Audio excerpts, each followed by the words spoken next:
All right, what's going on, people? We are back. JV Wins, Dogon SS. We are here on the Conscious Approach channel on YouTube. Thanks to everybody for tuning in, watching our videos. We appreciate the support. Thanks to everybody who's been hitting that subscribe button, joining the tribe, getting in on the fun, getting in on the action as we kick the tires and light the fires on these cultural and social topics each and every week. Video uploads each and every day. So we appreciate the support as we continue to rock and roll, man. We love y'all out there. We appreciate the engagement. So keep everything going. We got a lot of interesting things to talk about tonight. A lot of things that kind of broke very recently out here in the world. You know, there's some pretty interesting bits of news taking place in and around the internet. So first up, we are going to talk about Killer Cameron. Cameron is not here for Dwayne Wade's alternative way of doing things. Let's put it that way.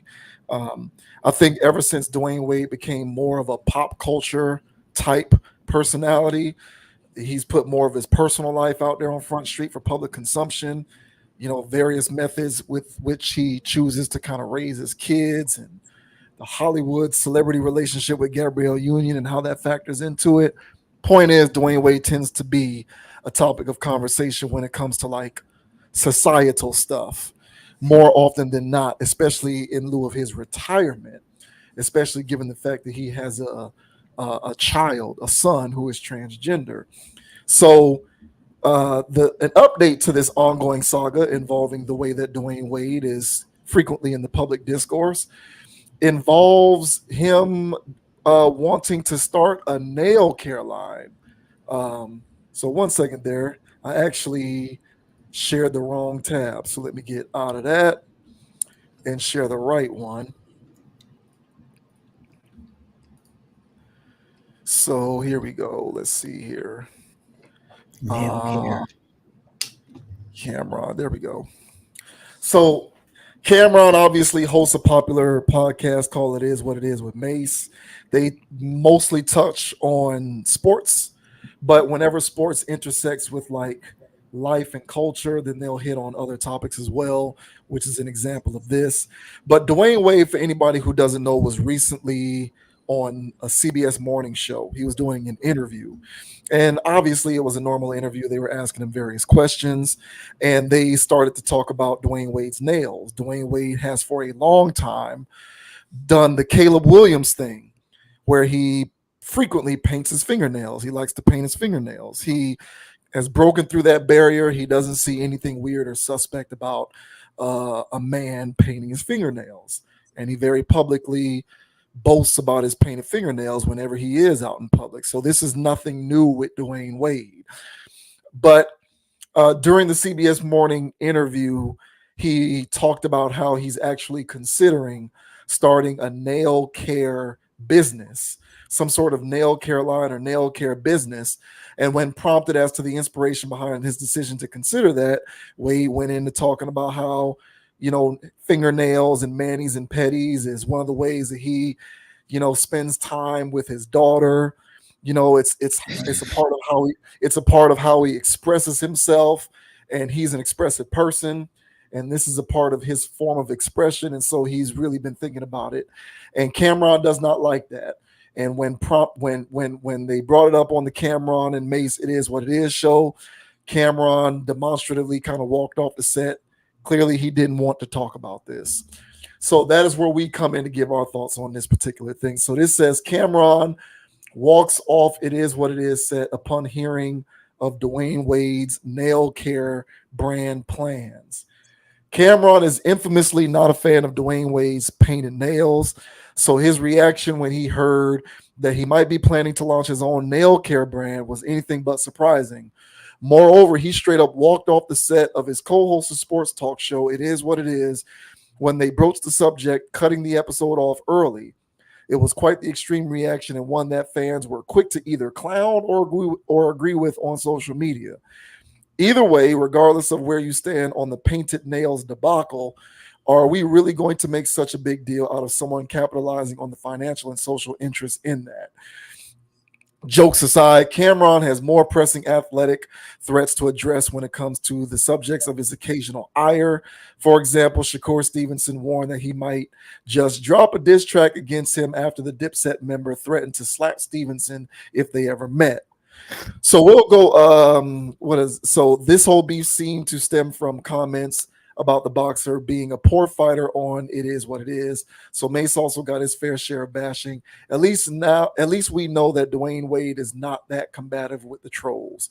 So here is that moment on It Is What It Is when Cameron walked off the set after the D Wade nail care story was brought up as a topic. Dwayne Wade. So he reveals he's considering creating a nail care line. He Oh said my goodness. one of his favorite pastimes is getting manicures with his daughter. What happened to get paid, young nigga? Get paid. Get paid, young nigga. Get paid. Maurice, thanks for being here. That's all the time that we have for today. Thanks for watching. So as you can see, the episode was abruptly cut short because Cameron was an unwilling participant in that particular segment. And for anyone who did not see the original snippet from that CBS Morning interview with Dwayne Wade talking about this, here is that. Oh boy. Nails. Don't get a close up of my nails. No, Listen, I've been on the road. I'm gonna do like this. but we see a pop of color. Yeah. What was the impetus for it? Expression. Expression. Yeah, expression. Expression of what? I'm expressive. There's so many ways to do that. Your nails look better than mine. Don't do that. Don't do that. They do. Don't do that. So when are we getting the They new are. manicure? You know, I'm working on. I'm thinking about I'm actually thinking about jumping into the nail line. Like, Oh, world. really? I've been thinking about it. Yeah, I've been thinking about it. Like, I've been in it so long, and I'm like, you know what? It could be a good time, but I got some cool ideas that I'm exploring. So this is breaking news. Actually, I didn't tell you guys. I've been having some conversations on my own about exploring. I got a couple of ideas, and one of my ideas is one of my favorite things to do when it comes to this is actually sitting down with my daughter and getting my nails painted and painting hers. That's the time. That's the time that we get to connect. Right. Me doing something that she loves and also that I love. I give her medis and petties as well. So Man, this guy. So this goes on to say, but for every sports superstar that Cameron finds beef with, his appreciation for one. Okay, so that's irrelevant. Meanwhile, Cameron is sadly not the only person hating on Dwayne Wade's nail care line plans. It's an unfortunately regressive mentality to have against someone who has shown nothing but support to his family. Wade didn't have to put others down while doing so, but that's just the way the cookie crumbles sometimes. Let's see if Cam ever actually talks about it. So that sets the stage for us to give our thoughts on this matter. What do you think about Cameron's reaction to Dwayne Wade's admission to thinking about starting a nail care line? And if you want to go so far as to give your thoughts on Dwayne Wade's comments in general, the floor is yours. I mean, I completely agree with Cam. Unfortunately for us, our show just started, so I can't get up and walk away my damn self. So I can't do that, but I second that motion. Listen, man, I don't know what's going. Well, I know what's going on with Wade at this point. I think it's well documented, but it was just something about this zesty interview that really just rubbed me the wrong way, man. I don't know what's going on. I think he's finally, you know what I'm saying, putting both feet in those waters. And I got a Wade Marquette jersey in here, man. You know what I'm saying? I wear it on laundry days, you know, and I'll be outside with my Wade jersey, but I don't think I can have that. I don't think I can have that on my back anymore. So I'm sorry, Wade. I'm gonna have to get at the Goodwill or something. You know what I'm saying? Because, you know, as being a Heat fan and being a big fan of Wade, the basketball player, you know, post retirement, it's been really difficult watching all of this stuff unfold. This guy clearly is in line with the right kind of people. He's plugged in with the right kinds of industries, and he's got the green light, much like he, if he was on the court, he's got the green light to shoot, and basically he's got the green light to pretty much do anything he wants because he's playing by so many rules. If there was like a Hollywood or Hollyweird checklist of all the things that you have to be about, stand for, and be a part of, Wade is checking all the boxes. So honestly, this is not a surprise, but it's still uncomfortable how much he's leaning into all of this. So I mean, I agree with Cam. I think it's great showmanship on their behalf. I mean, that was well played out. I don't think they really ended the show early. I think this is part of their little leave on a high note kind of thing, and it causes controversy or viralities. So it's a good play. It's a good play on Cameron and crew, which they're pretty good at. But what are your thoughts on Sir Cameron walking off set, D Wade painting nails, launching lines? How do you feel about it? Yeah, I think that they put that on there knowing what Cam's reaction was going to be. So I think they very well could have known he would have done that. So that could have been the intended ending for that episode. So that is a good point there. At this point, I'm not even going to lay into Dwayne Wade because this is like Dwayne Wade now. So for me to kind of retread that tire, it's like, for what? It is what it is.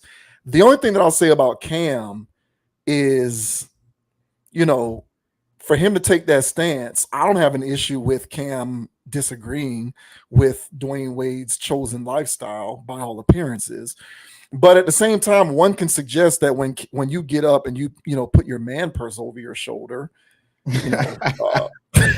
it's not painted nails, but is it a far cry from it when you get up and you grab your man purse and walk off the set? So it's like different strokes for different folks.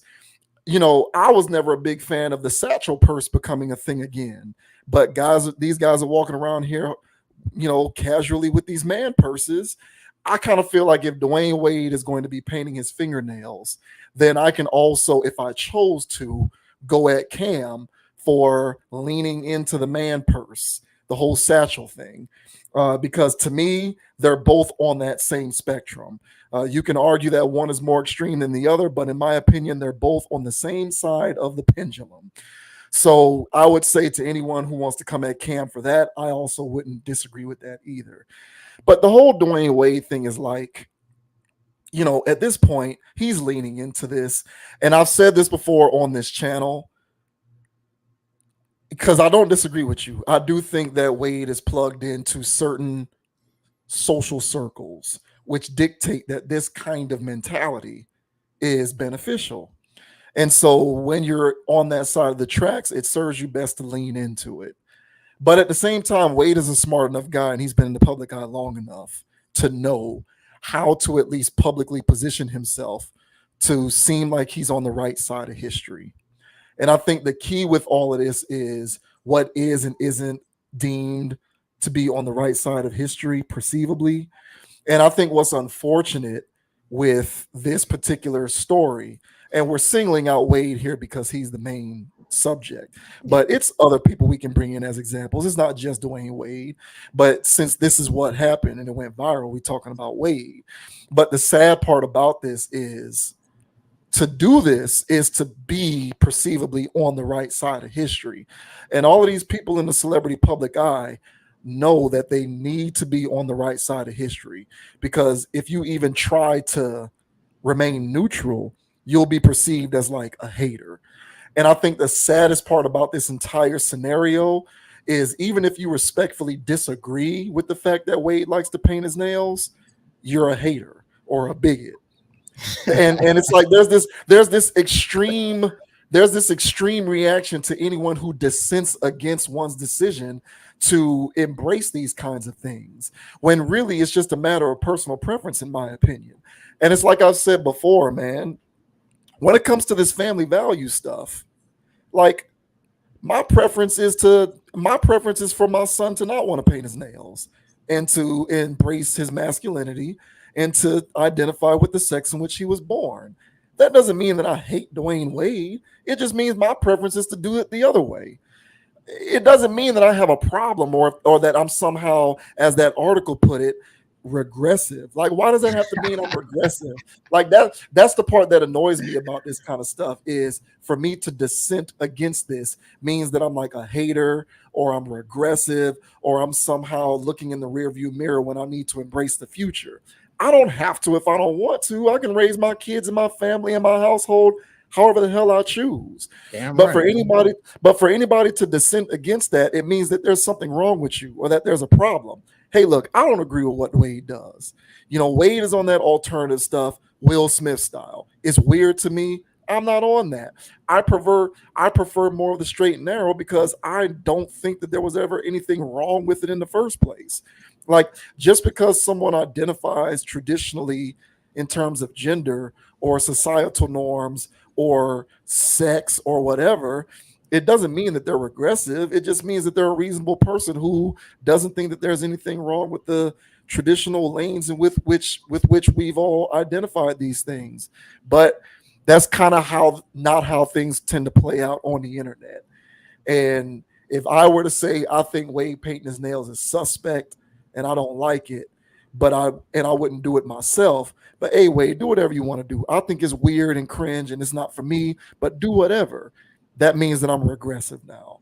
So it's aggravating, but I think Wade knows that he needs to make sure that he remains on the right side of history. And what's weird and odd about these types of conversations is the mere reality that wanting to be a man who paints his nails is to be on the right side of history. I think that that's weird, but that's just my opinion. I guess that's why I'm not a member of the liberal media. And if I were in the media, I'd have to keep doing this because I wouldn't bend the knee to this idea that I have to embrace those things in order to be on the right side of history. But that's just me. Yeah. And I mean, I agree 1000%. And, you know, I don't think, and here's my thing with the painted nail stuff, is that in the grand scheme of things, what is really painting your nails? It's really nothing. So I get that part. I get the part that it means nothing. It means whatever you want it to mean. So I get that. But that's not what they're doing with this. What comes with these nails is also sassy behavior. What comes with those nails is a behavioral set. And that behavioral set leans more into that of a feminine nature. And they're trying to get men to do this stuff.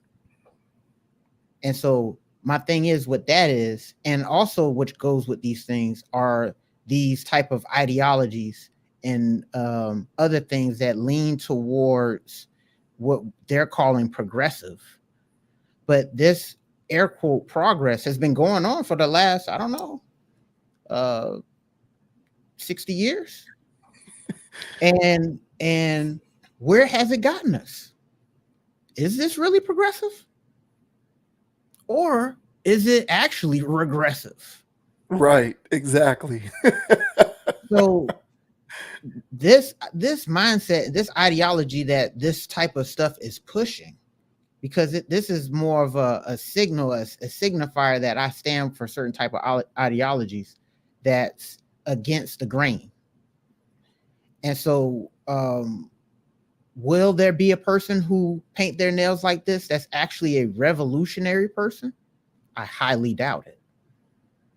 Whoever does this is going to be the conformists who go along with whatever progressive agendas that's going on.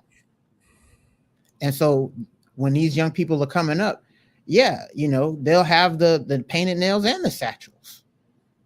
You know, and Cameron could try to play it off as, hey, my laptop was in that bag. Yeah, right, man, but it was still pink. The way he was carrying it, I mean, exactly. You look like an auntie at church. Correct. Yes. Carry, put it in an actual laptop case. Put it in a laptop bag, bro. You know, when it's time for me to buy a laptop bag, I'll be looking at them like, what I look like wearing this? You know what I'm saying? It's unisex, but it's a little too, you know what I'm saying, liberal. So I need something with some camo on it. You know what I'm saying? Some extra pouches. You know what I'm saying? So I can put my knives in there if I have to. This guy's got, you know what I'm saying, the stuff for powdering his face. So yeah, Cameron's one to talk, man, with the pink agenda going on when we were in high school. Yeah. I hated that. And we laugh at Paul's now. But Paul's is sus too. Because in order to pull out a Paul's joke, you got to be over there. What are you doing in those rooms anyway to even be thinking like that? So that game is literally having your mind in the gutter, but the wrong gutter. That's man on man gutter. You know, what happened to back in the days with the man, I forgot the guy's name, man, the old guy with the buggy eyes, the comedian. You know, real adult type humor or whatever. I can't remember. The one who did Bebe's Kids. Oh, you talking about him too? But I was talking about the white dude. You know, the guy was like tough crowd or whatever. I forgot the guy's name. I'd have to look it up. Yeah, I gotta look it up too. I forgot his name, the man's name. But yeah, just old, like, what happened to like man on woman raunchy humor? You know? Oh, you talking about Rodney Dangerfield? There you go, Rodney Dangerfield. Yeah, man on woman raunchy humor. You know what I'm saying? But it's man on man raunchy. So it's like that's what it is. So people could run down the list on Cam too. Now I ain't hating on Cam, but I'm just saying, you can't be throwing stones like that. Yes, right. Yeah. You know, because again, bro, that pink agenda while we were in high school, I hated it. And dudes was going with it. And at that time, 2002, 2003, dudes wearing pink. Nah, man, that wasn't the play. You know, back then, just having these guys were having two earrings in the ear, you know, one in each ear. Remember, bro, we only had to have one in the left ear. In the left ear, yeah. I would actually, and the thing with Cam, and this is what makes this kind of like I'm looking at both of them, because the thing with Cam, one can argue in 2004, the aggressive embracing of all things pink is to 2004 what painted fingernails is in 2024. It is. Yeah, right. So that's why I'm just like, bro, what do you like? Do you not remember what you were doing 20 years ago? Like, it's not a far cry. Like, maybe today, because I'll throw on a salmon shirt or something like that now, but I'm a coordinated. It's not going to look like I'm trying to embrace my feminine side. You know what I'm saying? That's the difference. But I would say in 2002, 2003, pink minks and the pink, you know, what was that car that he had that was pink? The pink Lamborghini or whatever it was. Like, all of that, I would say in 2002 was tantamount to what painted fingernails are in 2024. Very controversial. It was very controversial. Yeah, man. So hey, man, you know, I ain't nothing wrong with the color pink. You know what I'm saying? I might be pulling up in a faded salmon linen suit on a cruise. You know what I'm saying? Holla at me, bro. Or you mad? You know what I'm saying? So yeah, I could do something like that, but I'm just saying, back in those times, yeah, man, it was uncomfortable. And so now the way how wide open things is, you know, men wearing satchels, you know, what's you know, why not take it there? So hell, they're already, you know, getting into BBL activity too, man. So it's gonna be the whole crossover, bro. It's gonna be the whole crossover one day, and that's fine. But for everybody that like to keep it you know what I'm saying, original, shouts out to y'all, man. Shouts out to the ladies that want original men. We see y'all out here, man. And there's still normal dudes left in the game. But right now, bro, the water's a little murky, man. But yeah, I can't get down with the nail stuff, but Wade gonna do what he do. Hey, get your bag while you're out there, bro. I mean, hell, I guess, man. But I'm not for it. Yeah, neither am I. I'll continue to criticize it because I just don't agree with it. And if that Mhm. means that I'm regressive, then so be it. I guess I'm Yeah. regressive. You're Like digging. the thing that I struggle most with this is what is the line of demarcation between personal preference and actual true regressiveness. And I feel like those things are absolutely 100% conflated these days. At least when it comes to the internet, where there is no line. It's just, oh, you're not for this, that means you're an enemy. It's like you characterized once when you said, oh, let's look for the next target and eradicate them, because that's just how these extremist social movements work these days. And it's just weird, but I just don't agree with it. But that, to each their own. I'm not here to chastise Dwayne Wade. Like, he's a millionaire. Who the hell am I anyway?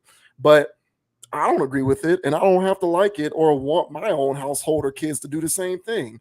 And I don't think that that's a problem. Everybody can still coexist without that meaning that by default I'm regressive. But when it comes to this whole bending thing and like what is regressiveness and all of that kind of stuff, like I forget who it was that we were talking about, and it's the last thing that I'll say. But we were talking about comedy once, and it was someone who was talking about the men wearing the dresses. I forget what the topic was. Oh, Marlon. And what I was trying to figure out was, why is it funny for men to be gender benders in comedy? Like, that's funny for men to put on dresses and men be women and do all of these things. But if it was truly about gender bending being funny in and of itself, then there would be more acts of comedy where women are trying to be men and women are trying to do manly stuff, dress like men, pretend to be men. The plot device of the movie is this woman is doing manly things and being a man. Like, yeah, you can find a few examples here and there of that being the norm, but the amount in the opposite of men gender bending for comedy far exceeds what we see in reverse. So I kind of feel like it's the same thing with this. And this is why I sometimes holler agenda with this stuff too. Because if it's all the same, then where are the women doing this? Because I feel like I want to be this way because this is what's good for me and this is how I express myself and that's what works for my family. And I spend time with my son. You don't see too many of these women celebrities talking about how they love getting in the mud and playing football because that's how they like spending time with their son. So that's my whole thing, is why does this seem to be like a more frequent observation that we're making on the part of men? And this is when you get people like Candace Owens and Andrew Tate. Not that I'm fans of either one of them, but that's when you get people like that coming out of the woodwork to talk about how this is agenda driven, to purposefully try to emasculate men. And you can have your thoughts on that if you want. I'm not here to litigate that particular angle, but that's where people like that come from. Like, people like that come out of the woodwork to express their views on this stuff because of the lack of balance when it comes to the presentation of it. And I think Dwayne Wade represents that lack of balance. He's been doing it for a while, so it is what it is. But why is that? It's like I said, for anybody who thinks that we're blowing smoke or that we're making too much of this, I'm just asking the question, like, why is it that a man painting his nails means that it's progressive? Where are the other examples for that? Why does that mean that you're on the right side of history instead of it just being a thing that people do, but it is neither right or wrong, it just is? But the way that these things are presented to us is men who do that are on the right side of history. And I disagree with that, but moreover, I just want to ask the question, why? Yeah, and the thing I'll say to that, just tongue in cheek, but it's because the thing he's doing is being progressive, and that's what makes it right. Yeah, And that's the power of words and definitions that they go throwing around out here. It's who defines what progression is, and then why not want to be that? And then, so if you're growing up and you think that, because they was teaching us about what progression meant when I was a young person in school too, when we were taking civics and all this other stuff, there was the progressive, and then they always made the progressive ones sound progressive. Hey, minority people, they like you guys. And I was like, oh, progressives? I'm down with those people. But then they hook you in. And then you think that you have to go along at everything that the progressives do because, well, they're the intellects. They're the progressives. So this is seen as trendy, cutting edge, and highly intelligent to do these things. You know, they're so in tune with nature that they can see that there's more than two genders. So, hey man, they can see it all. Right, So the yeah. power of definition, man. So y'all be careful out there. Just because there's a word out there floating around, and they who defined that word. So yeah, man, be careful out there, guys. But I don't know what to say to Wade. I still get happy when I see highlights and stuff, but all this post retirement stuff, man, I can't vouch. Can't vouch. Yeah, I don't agree with it. I don't like it, but I also completely balk at the idea that because I don't like it, it means that I'm regressive. But if I am regressive, then I guess I'll just die in my regressive hole, I guess. Because you're not smoking me out of this one. You're not smoking me out of that one. Hey, y'all let us know down in the comment section, guys. You guys are progressive or nah? Or you guys being these regressives that walk off the set like Cameron and like Dogon's about to do in a few minutes. Yeah. Let's get those damn dirty progressives out of here. All these men who want to be men, and all of these women who want to be women. Get them out of here.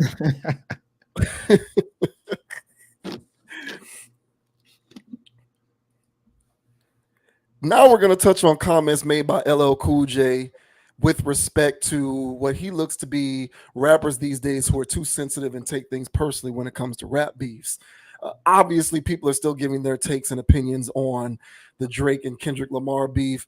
Drake and Kendrick are both at this point friends of the channel because we feature them here quite often because the content just is the gift that keeps on giving. But LL Cool J dusted off the microphone and got back in the booth, and he recently, became a rapper again. He's got his new album that I don't know if it's out yet or if it's about to come out. I know he released a single with Fat Joe and Rick Ross. So I know, LL is trying to do the rapper thing again. And so as he is trying to do the rapper thing again, he is doing press. And he recently was doing an interview with Charlemagne, another friend of the channel. And they were talking about, rap culture and hip hop culture. And they started talking about beefs and the nature of them, so on and so forth. And LL was talking about how, when it comes to rap beefs, rappers have to remember how to not take things personally because guys are just too sensitive nowadays, and it doesn't have to be personal. But here were his thoughts on that here.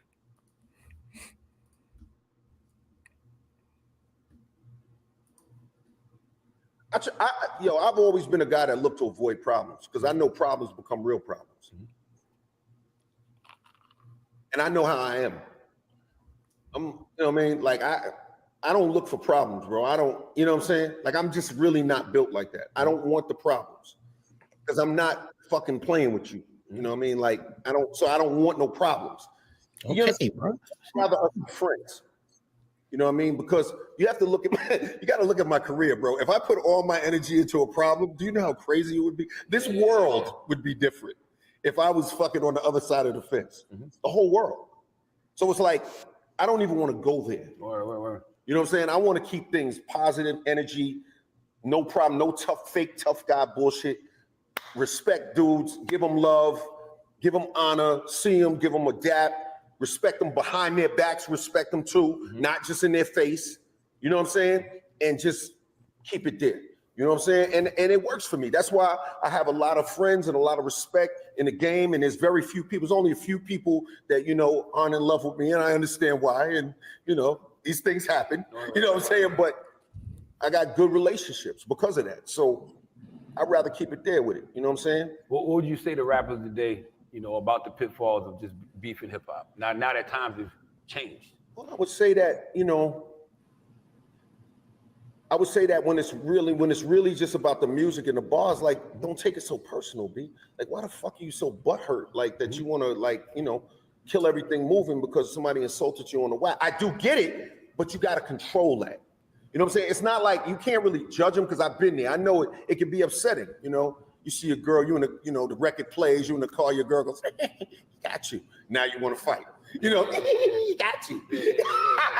Or she might go, you be like, yo, this is, and she kind of gives you the, you see that little, that fucking, you see the mouth do this shit, that little shit, you're like, I want to kill this motherfucker. Now you got to, your man Drake, that not like us shit, that's just torture for a motherfucker. Shit, little kids saying that shit. Absolutely. That's just bananas. Absolutely. You'll be fine, bro. You know what I mean? Don't even trip. So my thing is like, that's what I'm saying. So like you just don't take it personal.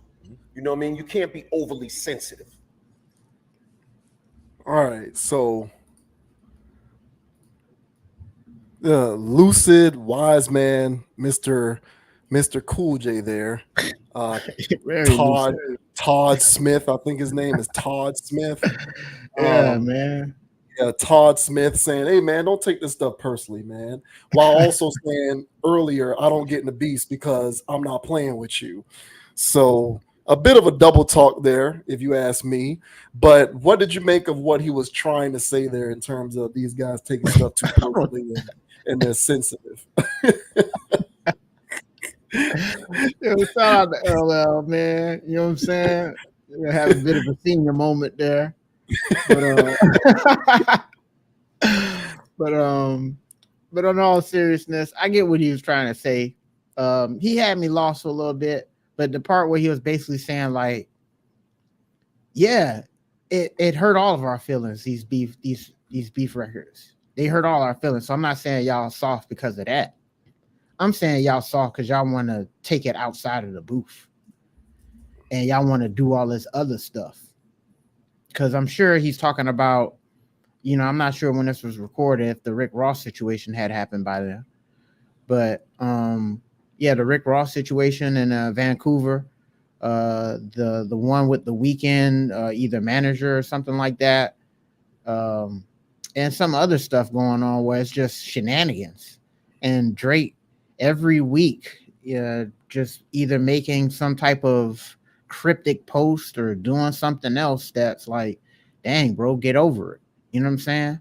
And this is more or less what I was talking about a few weeks ago or what have you, whenever we was talking about Drake.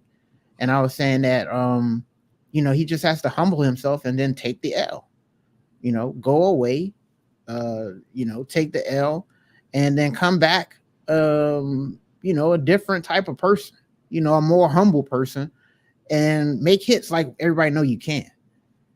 But instead, he's not doing that, and he's being real butthurt about it and doing all this type of weird rigmarole. So I'm sure he's using this beef and others. I don't know if he's talking about other stuff, but, there's recently other rappers being unalived because of stuff. And it's not so much what's going on wax. It's just that these guys got so much pride online, and they're risking it all for their online clout and pride. So it's more than just your girl in a car, making that face and laughing, saying, ha, ha, ha, he got you. It's all your fans saying that. It's all the people that was gassing you up for the last 15, 20 years saying that. And if that's your only source of self-confidence, you're going to crash out for it. And so what we're witnessing right now, at least in the Drake situation, as this case study continues, this young man here is committing career unaliving. the more he keeps going down this path and not being humble.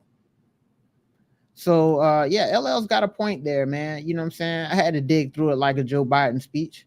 But what are your thoughts, man, on LL Cool J saying that these rappers nowadays are a little too sensitive? They can't take the beef like they used to. You agree with that? No, I don't, because I don't know of a single rap beef that didn't get personal. Can you think of any rap beef that ever stayed music? No, honestly, I can't. I can't either.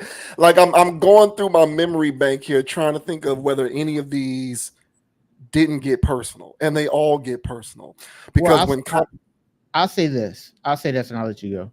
At least from where I was coming from, it's in the sense of they ended. So they ended. Now with the Parker big one, yeah, that ended the wrong way. But all the other ones, they just went away. Mhm. So these guys have ongoing, at least for now, these young guys have ongoing things with other people, and they can't just seem to just move on. At least that's what I think he's getting at. But you can go ahead. Right. Well, I think in terms of the nature of the lyrics of these beefs Mm-hmm. over time before they eventually ended Mm-hmm. got progressively more personal. I agree with that. Obviously, the most famous one out of all of them, Pac and Big, that of course did end in tragedy. But you got Jay-Z and Nas, that didn't end in tragedy necessarily, but that got extremely personal. Mm-hmm. Particularly after Ether. Jay-Z put out that Super Ugly. It wasn't necessarily rooted in anything merit-based or musical. He was just trying to get as personal as possible to piss Nas off. And I'm a Jay-Z fan. And it got progressively worse before it finally stopped. This one I feel is the same. I don't think there's a difference. And my point is, historically, as I think through this, I don't recall any of these that just stayed music. I think even like there's some lesser known ones like Common, I think had a problem with Drake. And I don't really think that one went far enough to qualify. But the ones that kind of really jumped out into the mainstream collective consciousness of the people who pay attention to the music, it always gets personal. And whenever things get personal, it's hard to not get, quote, butthurt. Like, I don't know how you can not get butthurt when things get personal. I feel like that's just a normal, typical human reaction. So the question therein becomes, why is it that these rap beefs eventually devolve into personal attacks? And I don't necessarily have an answer to that question. I think part of it has to do with the fact that this music has largely been positioned as an extension of real life, which is different kind of from other forms of entertainment. Like I've said before, a movie that's fiction, we tend to keep it in fiction world. Like no one goes to watch the movie Avengers and thinks that they can go home and put on a Iron Man suit and start flying around. Like whenever we read a fiction book, like no one thinks that they can grab a wand and start doing magic. Like this is real life. I know that I'm reading this book and it's fiction. But when it comes to this music stuff, not only the community and the audience, but the artists themselves, they treat it as reality. And when you treat something as reality and it becomes real, then it spills over into actual real aspects of life. And included in those actual aspects of life are things like the women you're with, your relationships, your friends and your family and things of that nature. And when guys start talking about that stuff and it actually becomes personal, that's when it gets weird. So I just think the nature of the way that this stuff operates and the fact that this music form has always sort of been positioned as an extension of real life, even though people like me will scream until the cows come home that it's just another form of fiction. People don't take it that way. They internalize it as real life and it gets consumed that way. And whenever something is consumed as real life, there's a personal stake in it for you. And whenever there's a personal stake in it, it becomes more of a high leverage situation where any perceived defeat becomes a personal attack. And then you do retreat and become butthurt and you can't get over it, which is what I would say Drake is going through right now. So I hear what LL Cool J is saying. Like I hear what he's saying, but in theory, that makes sense. In actuality, it doesn't, because these things have always been personal from what I can tell. They haven't always spilled into the streets, but they've always devolved into personal attacks as far as I can tell. And I think that that's why I got like J. Cole. I think that's why I got like J. Cole was like, I'm getting out of here. J. Cole was like, hey, I'm going to recuse myself from the situation before it does get personal. Because J. Cole probably knows for himself that he's not built for it. If this was more of a situation where things stayed music, I get the impression with J. Cole, I used to kind of, I still largely perceive him to be an identity crisis rapper. And I get the impression that had he genuinely felt like things wouldn't get taken too far and become personal, and it was really about the fun and competition of music, he wouldn't have done what he did with that apology. Because you know, my initial reaction with J. Cole dropping out of the whole beef situation was, you've been a competitive rapper your whole career. Like I can list off a zillion J. Cole bars right now where he's basically talking about how he eats rappers alive, how he's better than your favorite rapper, how all of these rappers are trash, how he's superior to all of these rappers, and these rappers are liars, and all of the drug and gun bars, they're lying and they fake. Drake been on that competitive rap stuff. So I bow out of it when it becomes an actual competition.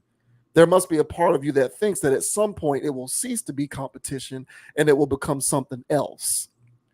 And I just think that's the nature of this thing. So I think LL's words make sense on the surface, but in practice they don't, because these things always eventually devolve into chaos and personal attacks.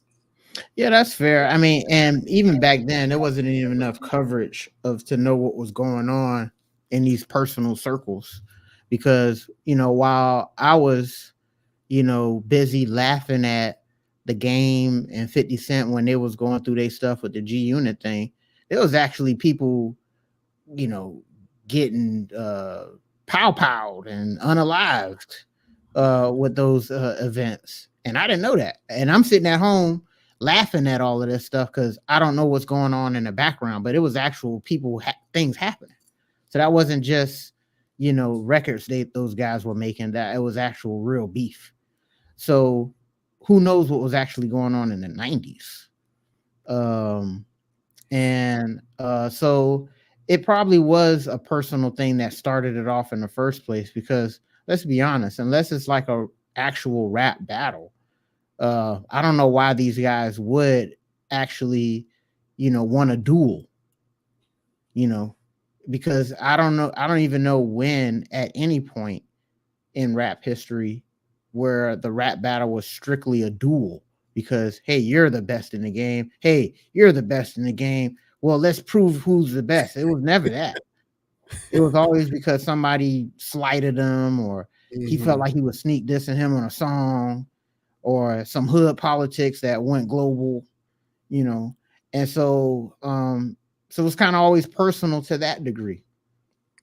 So I think the narrative that goes on with the 90s a lot was that it was always on wax. I think that's a narrative.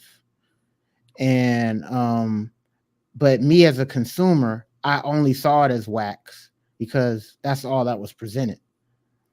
And nowadays, where so much coverage and so much stuff going on, you're going to hear about things. Yeah. And on top of that, nobody had pull in the industry like how Drake has now to get somebody touched or have a situation happen like what's allegedly going on now. And, this guy's very plugged in, and we see what happens with a person with a very large ego and a lot of control and power, what they are willing to do allegedly in certain situations. So, yeah, man, this is happening in real time, and we're all witnessing this stuff together. But I agree. I think the premise behind any beef was always something kind of personal to begin with. And then, but when you lose too lyrically, like you got spanked, that makes it even tougher. So, but that's what I'm saying, man. Like somewhere in there, you weren't humble to begin with. And these things are there to humble you. But one thing that I think is honorable is if you took a L and, come back again, not to fight again, but just you took your L and then you still made a career or whatever for your life. And that's how you let it not affect you. But is anybody doing that? No. Has people historically did that? I thought they did. And that's why I felt like he's talking about some part of that. But then again, I don't know. I wasn't really there to really know what these guys were talking about. But I think overall, the narrative of the 90s, and we talk big stuff about the 90s, how we appreciate it or whatever. But once these over glorification of the 90s, like how they had it all figured out, like they were A1, I'm not buying all that stuff either. So, and I don't even know what him and the cannabis thing was about. LL and cannabis. I don't know if that was personal or whatever, but Maybe I gotta look into that beef, but I think it was a No, I was just saying, yeah. I was just agreeing. Yeah, I don't know yeah. either. I gotta look into that and see what that one was all about. But moreover, I just felt like they both moved on from that. I think, but then again, I'm wrong. I might be wrong, so I gotta look into that one. But yeah, man, LL, do your thing, bro. You back out here. I guess on streaming platforms. We'll see how that goes. But I'll definitely see if he's making age appropriate bars. I like to see what's going down with LLs. Yeah, I hope so. I hope he is. But yeah, I just don't think this stuff was ever. I don't know.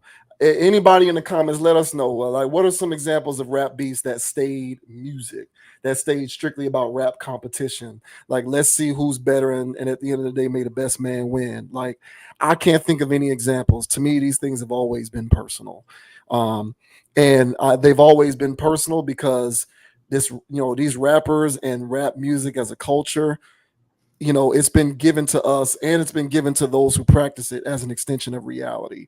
It's not just an art form or a craft. It's like me and who I am in real life. So it's interesting. I hear what he's saying, but I just don't buy it. Whether it's now or in history, I don't think it was about just music even in the 90s. So, Fair. Shouts out to LL, man. Good luck. Good luck, sir. Not that he needs it. Maybe on that album he do so. We'll see.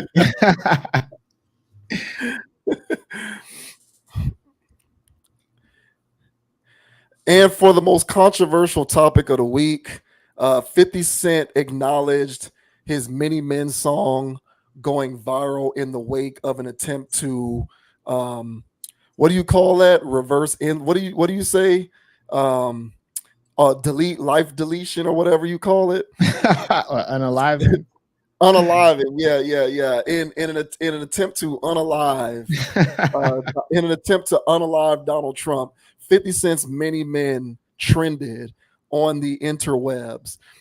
So much so that 50 Cent even acknowledged it both online as well as during a live performance where he put a superimposed head of Mr. Trump onto his body from his Get Rich or Die Trying album cover from all the way back in 2003.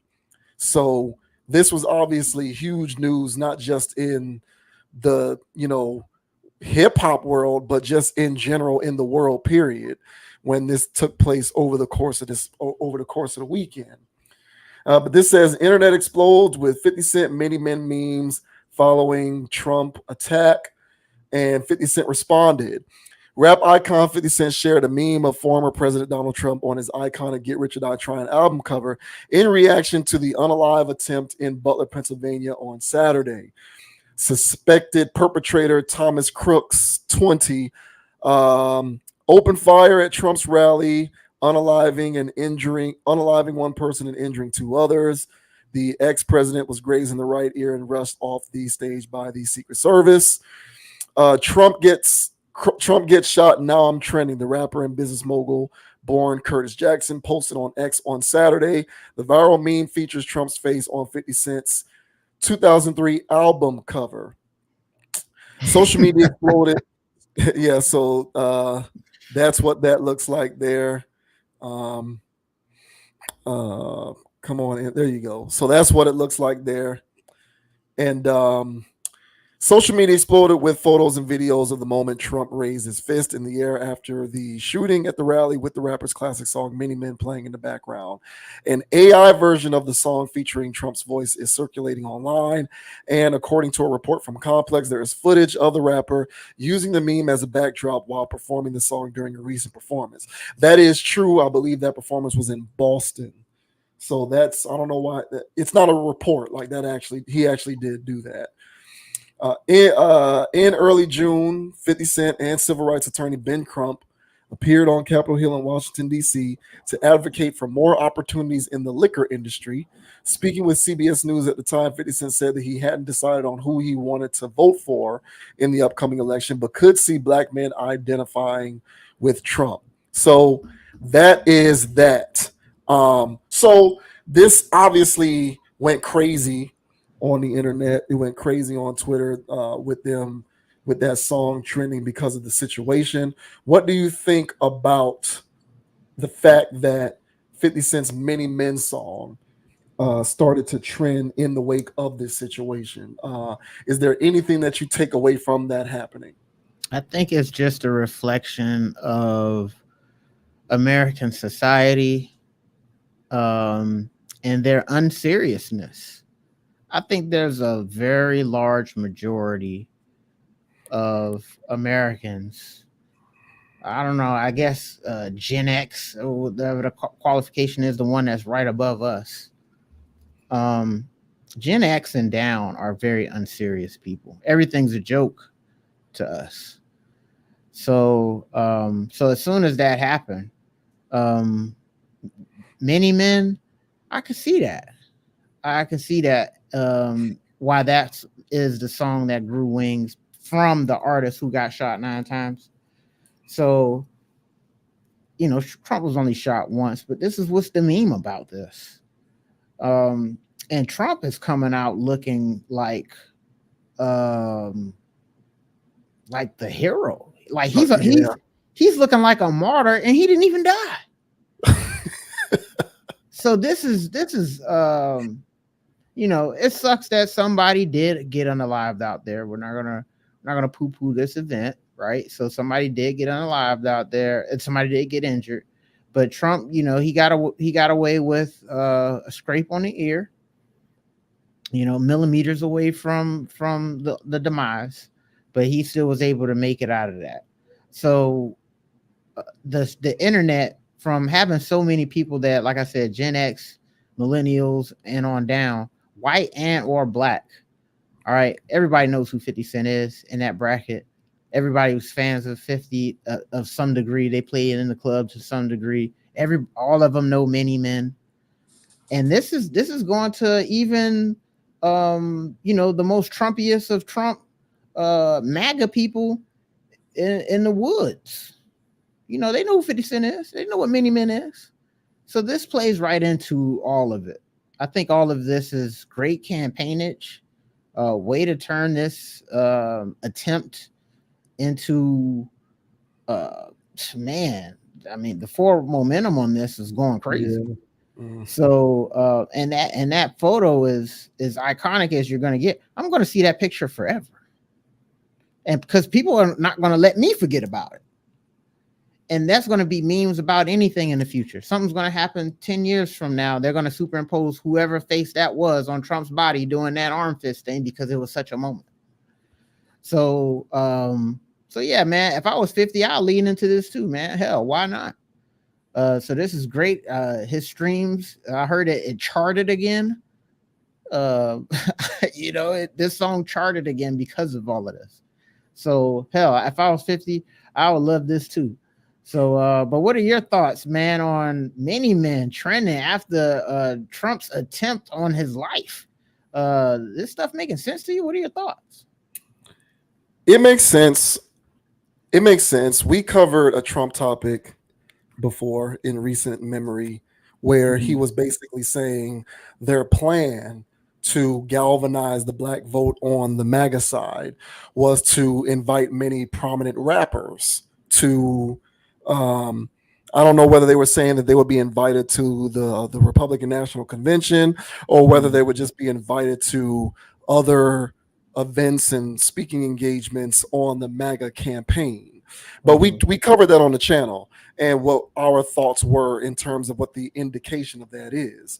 But that's what these people think about people from the community. How can we how can we generate their interest? How can we get them on our side? What are some strategies that we can employ that we believe would be effective in getting that aspect of the community to jump to our side? Let's make sure that we get all of the rappers, because in our community, we've mentioned this before, rap and hip hop culture is synonymous with black culture. And so because it's synonymous with black culture, what's the best way to attract black people? Well, let's get a bunch of rappers, because substance doesn't matter as long as we have rappers speaking on our behalf. We might be able to sway a few of these people to our side. Now, granted, I don't know if I don't know who was the originator of that meme, of that going viral. I don't know who originated that. I don't know who originated the meme, and I don't know who the first person on the internet was to put the song out there and have it trending as a result. But I think it is not coincidental how the reaction to this situation, knee jerk in terms of viral content on the internet, was to uptick a rapper song.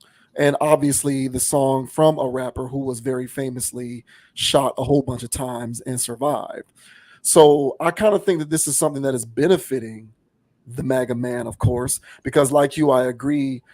This situation is making him look like a conquering hero. It's making him look very triumphant, but it's Yeah. also a very effective but tried and true strategy to get people from the community to consider him more seriously. Because for years, what these individuals have been doing has been saying, let's get their attention by paying some rappers to speak and perform and talk on our behalf. So I think it's right in line with the overall tapestry of political strategy, which is how can we get these people's attention while they respond to these rappers and rap music? So let's get in bed with rappers and rap music and rap culture. How effective it is depends entirely upon the people who are being targeted with this tactic. But I do think that it is important for people to understand the point of it all and to understand the importance of thinking for themselves and to not believe that just because someone got your favorite rapper to perform at a rally or at a convention, that it means that you need to look into what they have to say and what they have to do for you a little more seriously. But the tactic is, let's do that, because you're right. Not only are we saying that the younger generations of folks out here are unserious, but they also believe that our generations and the one directly We above all- us and below us are unserious, right? Yeah. So they also know that we're unserious. And so if they don't respect our seriousness, they're going to retreat to low-hanging fruit in order to get our attention. Let's just get these rappers out here. Yeah. I was watching the RNC last night. And who do they have out there speaking on night one? Amber Rose. That's right. You think they take her seriously? Of course not. They have her there as a puppet because they want to try and slow roll in their black delegation to sort of galvanize support on the MAGA side for the community. And they have such little respect for our ability to think for ourselves that they believe that all they have to do is trot puppets like that out there in order to make that happen. So it's a matter of respect for your, humanity in terms of why something like this trends. I think that if there was a general consensus that Black people and people from the community were not so synonymously linked to this music, I don't think that it would trend as much as it did. But because that is the prevailing wisdom, it went crazy. And part of that has to do with the fact that there is a certain degree of capitulation to that side. To a certain degree, we do, unfortunately, respond to these things more than we should. But these individuals know that, and they don't take us seriously. And so they're going to lean into it, and they're going to play up the idea that they're in bed with the hip hop community, not because they believe in it from any artistic side or from any content side, or because they respect them and their humanity, but because they believe that they can tap into that in order to utilize the community as a resource. So I just think people should keep that in mind. Yeah, man, I agree. And I think, me personally, I think all of this is just A1 campaigning, in my opinion. This was very bold. This was a very bold situation, but I felt as though this was a very interesting play out, how this played out. Great timing right before the convention. This guy got locked up. He's gotten shot, and all of this stuff is adding to the narrative he's talking about of how they want to take him down and how the deep state is out to get him. And so for me, I think all of this stuff, it really bodes well. And I think this is what I was getting at about before when dealing with this dude, is he puts on a good show. We haven't had a show like that at all since Biden's been in office. So when you got Trump up there, I mean, it might be exhausting, but this would be every other weekend. Not, attempts on his life, but it's always something going on with the guy. And so that's why I said if I have a president in office, I want something that's going on in there. And I thought this was very interesting. This whole situation was interesting. And I'll just say that. But to me, I think it's an interesting campaign ploy. And but when dealing with like the people that are listening to this song and the streaming's going up, because I think they do have an agenda to definitely target Black people, but I think this one's more of a grassroots kind of meme, at least me personally, in the sense that what song really goes good with this moment. And on TikTok, stuff like this floats around all the time. And so for this one to like actually grow wings, it's not far-fetched. And like I mentioned before, there's so many people that know this song. And then for these really young kids, because another phenomenon I witness on TikTok a lot is that these kids don't know anything. I mean, they don't know anything. And so some stuff they don't even know that happened in 2001, 2002. So there'll be a song that's being played in a highlight thing, and they're like, "What's this song? What's this song?" And then that song, and they'll start searching stuff like that. So some of these kids probably know 50 Cent, but they know him from Power, right? And they in the club, but that's probably it. And so when they hear Many Men, they're like, "Hey, what's Many Men? Oh, that's and it might create another kind of groundswell for the streams at least popping up. Because I highly doubt old heads is really bumping Many Men again because that's how they feel. I think this is kind of like young people getting in that, or just. Mm-hmm. Yeah, no, I was just gonna say like this is just kind of how the internet works, like the ecosystem of the internet. This is just how stuff happens. And so basically. And so but however, either side leaning into this for their own capital gains, I don't see that being far-fetched at all.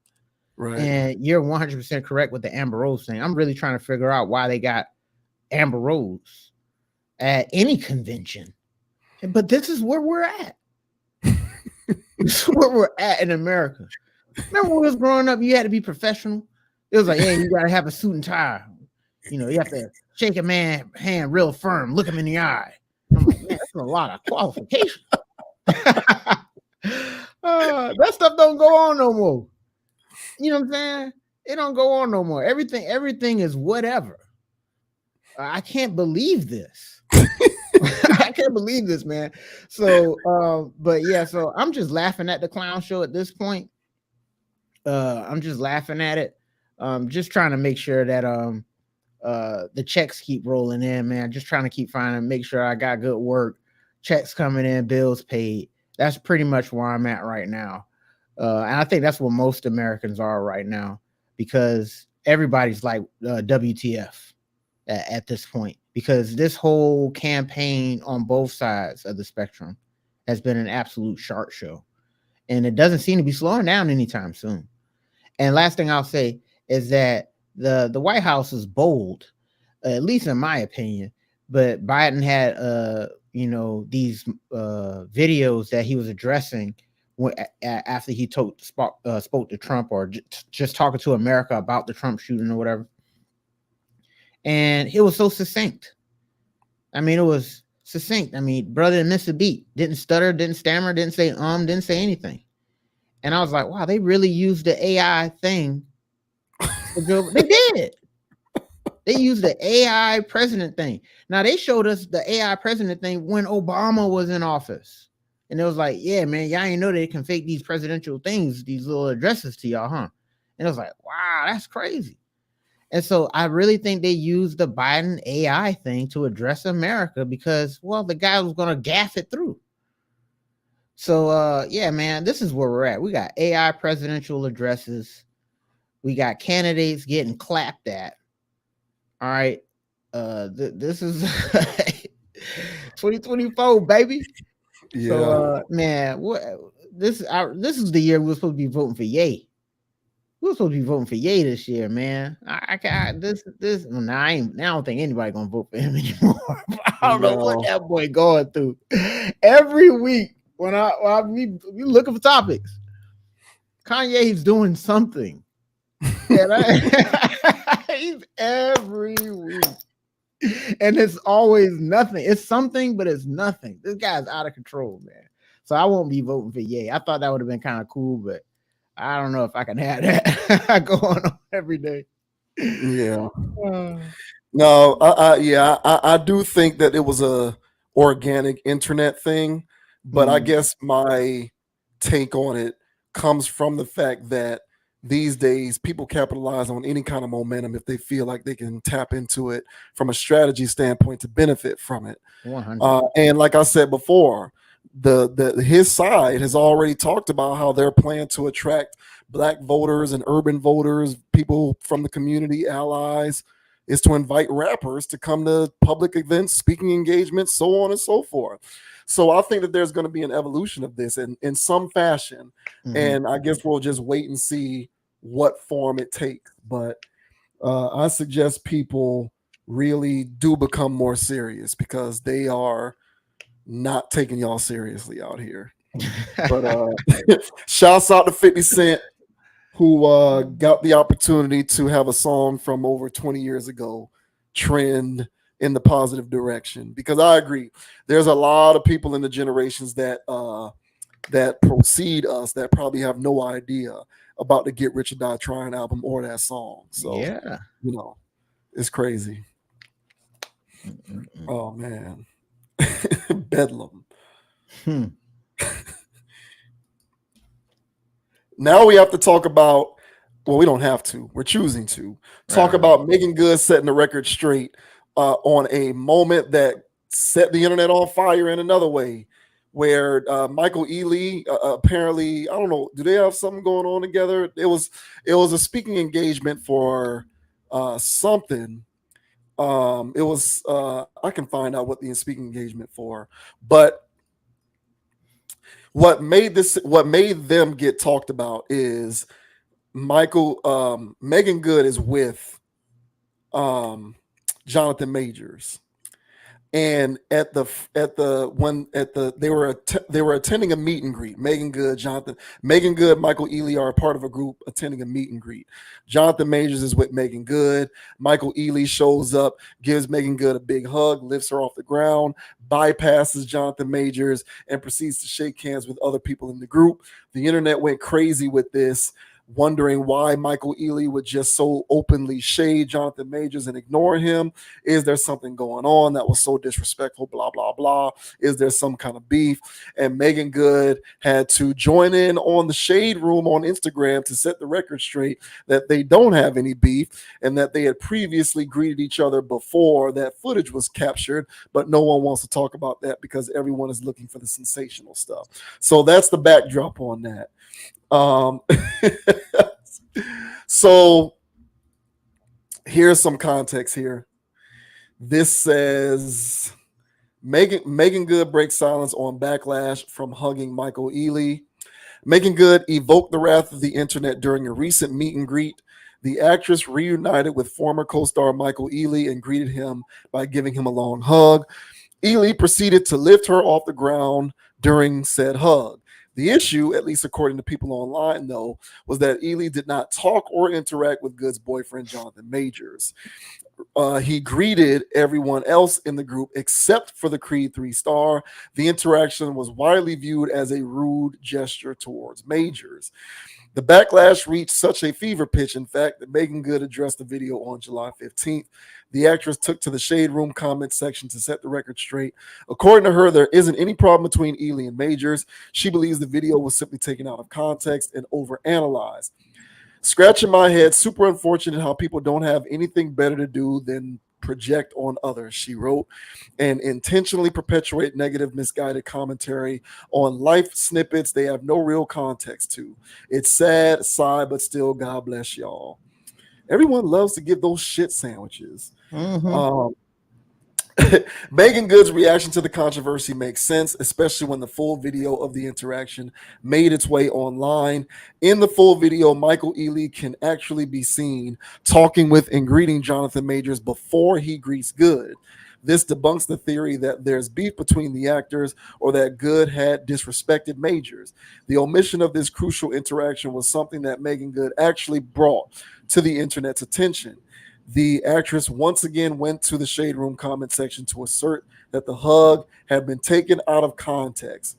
So we're just going to edit out the first part, Megan Good asked the social media account. The video where Jonathan and Michael exchange a big hug first and then speak life over each other before he gives me a big brother hug. Good is no stranger to controversy, especially when it involves Jonathan Majors. That being said, the actress maintains that things between them are better than ever. The support we've been able to give each other, she told Today, the pouring into each other, the honest conversations, it's been really wonderful. Oh, that's so nice. So here is the video that got everybody thinking that there must be something going on between these two individuals.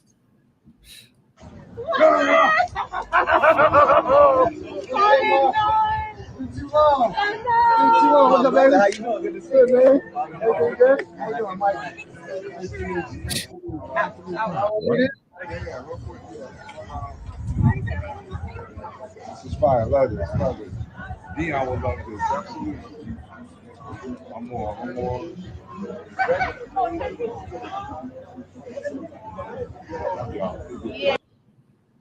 All right, so there you go. So Megan Good is asserting that everything was taken out of context, and before the contents of that video, Majors and Ealy were actually greeting each other and having a conversation and exchange pleasantries. And she's saying all of that was taken out of context, and people on the internet are projecting on the others. Do you think there is something to what we saw in that footage there of Michael Ealy bypassing Jonathan Majors? There was something to that video. And I feel gaslit reading that. She was gaslighting all of us. We all saw that. Now, my thing is, her talking about putting this into context. Fine. Let's imagine that this Ealy guy was talking to Jonathan Majors for 5 minutes, talking to him, dapping him up, straight one-on-one. And then here comes Megan Good, and he still does that? That hug was inappropriate. So anytime my woman foot leaves the ground when she's hugging another dude, there's a violation going on there. Okay, bro violated. Sometimes girls give indications they want to get picked up like that. But in this situation, bro just went for the snag, and she wasn't opposed to it. She went for the whole thing. The thing about this that was so telling is when after, first of all, it was Jonathan Majors making that face like, oh yeah, y'all gonna do this right here. Y'all gonna do this like this right here in front of me. And then after the hug, all our hug got real quiet, make eye contact with Majors, trying to be like, hey, it's all good, man. It wasn't a big deal. No, but don't do that. Right. Anytime a woman is with her man and she respect, bro, everybody's the dap from far away. It's like, hey man, you could dap it up. They trying to come in for the hug, you just keep them out there. And that's all she had to do. But she acting like she ain't seen this dude in 30 years. So I can't go for that. I felt like she violated, and then I felt like she tried to gaslight us. So and all that love and light stuff that she trying to throw on top of it, you know what I'm saying, with her little fairy dust and all this other stuff. It's like, hey, good luck, Jonathan, with that. I already know how that go. She pulled that off seamlessly too, with all of that, without context and all this, trying to make me feel guilty. I saw what I saw. So no, so don't try to gaslight me. I ain't buying it, Megan. You violated there. And Jonathan, hey, bruh, you sure can pick him. But what are your thoughts, sir, on Mr. Ely? You think he violated lifting up Megan, or am I tripping? So here's the thing. I don't know the nature of their relationship. Obviously, I don't know them. We're just using this as content for the channel because there's a larger conversation to be had about the dynamics of human behavior, right? Correct. Like whenever we choose any of these topics, it's not necessarily to engage in the gossip mill, but it's rather to peel away the root of the conversation so that we can actually have an enlightened conversation on the channel, or at least that's the goal behind it. So I'll say this, having said that, I don't know them. They are Hollywood celebrity people.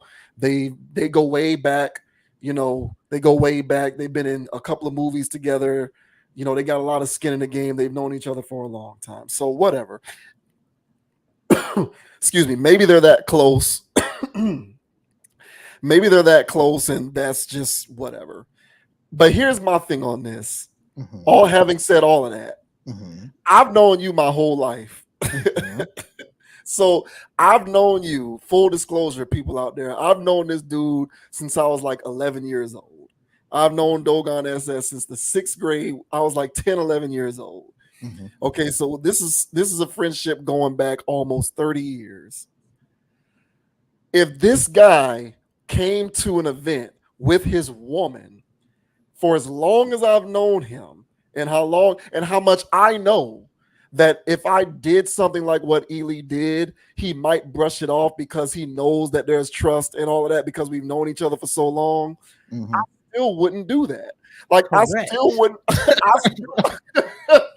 I still wouldn't pick your girl up off the ground like that.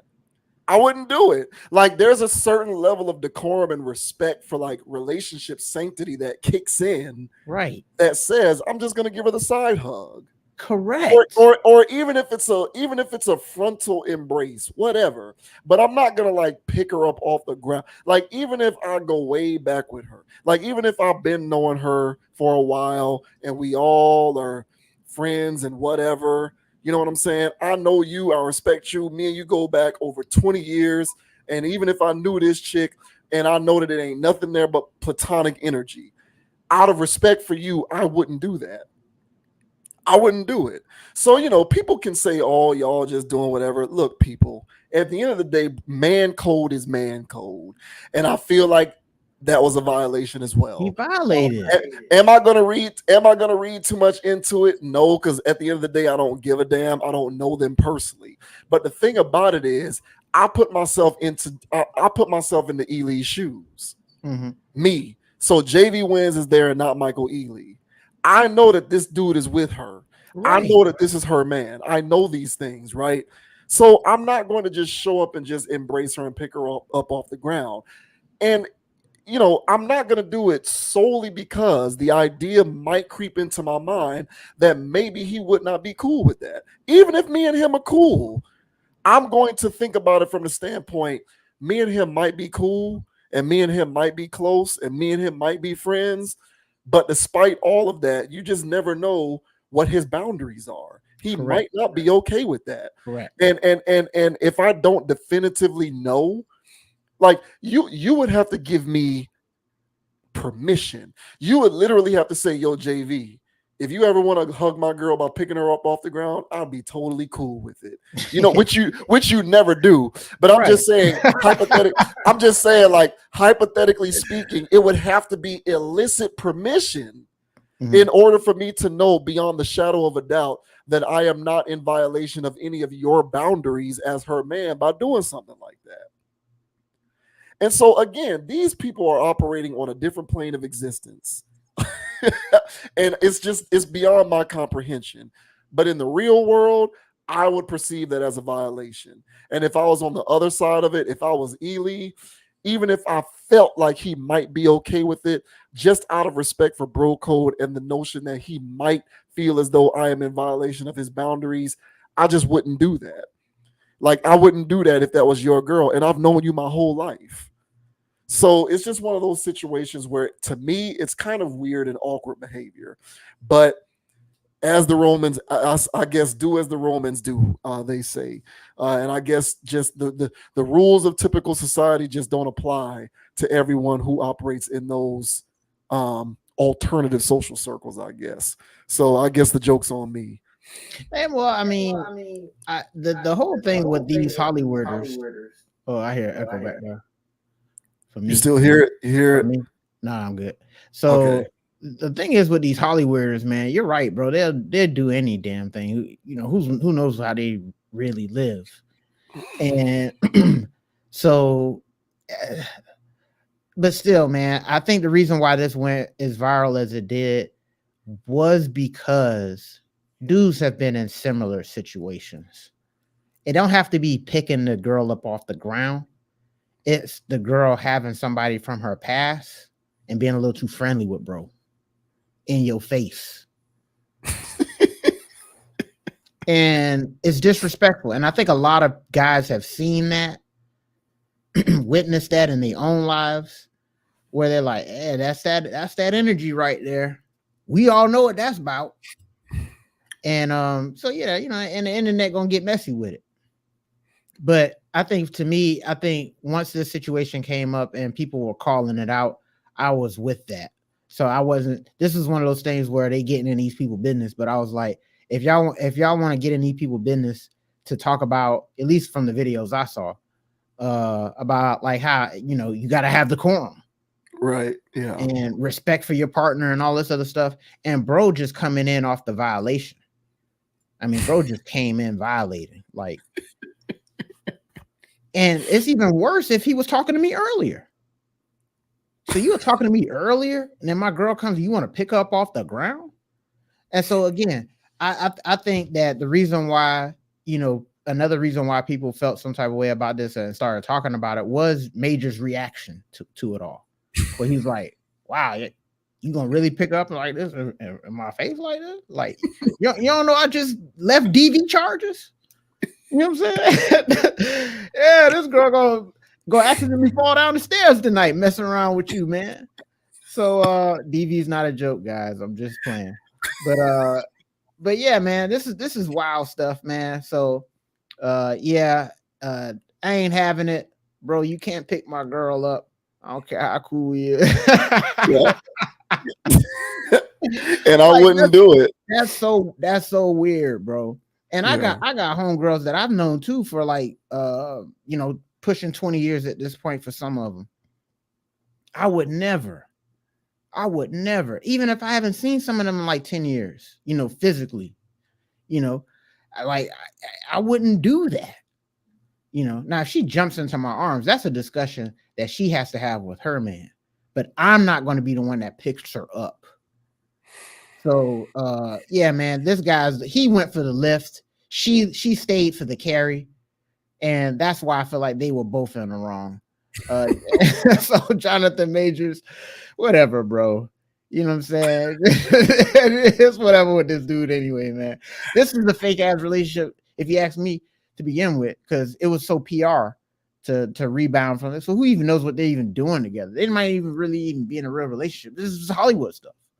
So this might just be a PR relationship. So yeah. Hazel eyes, you can pick me up. That's what she was saying. So yeah, so whatever, man. These people gonna do what they do, but for the principle of the matter, guys, don't go around doing stuff like this, man, unless y'all want problems. This is definitely not how to go around conducting yourselves, man. And ladies, don't gaslight us when we saw what we saw, because I saw that, Megan, and you can't pull one on me.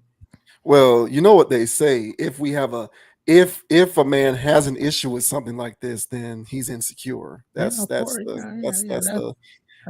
logic. Yeah, that's the logic behind it. I'm insecure because of a violation of my boundaries.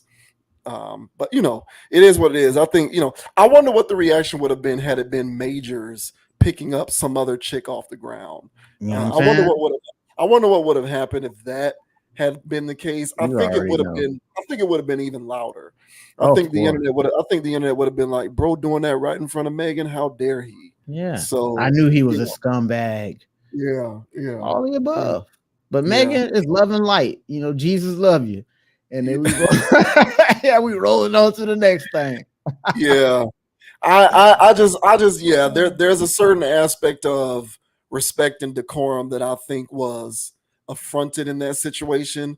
You know, a lot of people may not see it that way, but I know that if me and my girl showed up somewhere and you did that, me and you would probably have a conversation after We're that. gonna have to, yeah. And then me and her would have a conversation after that one. So it's not end of the world type stuff where it's going to be yelling, cussing, fussing, and fighting, but there's just going to be a conversation in which there is a reestablishment of an understanding of certain boundaries.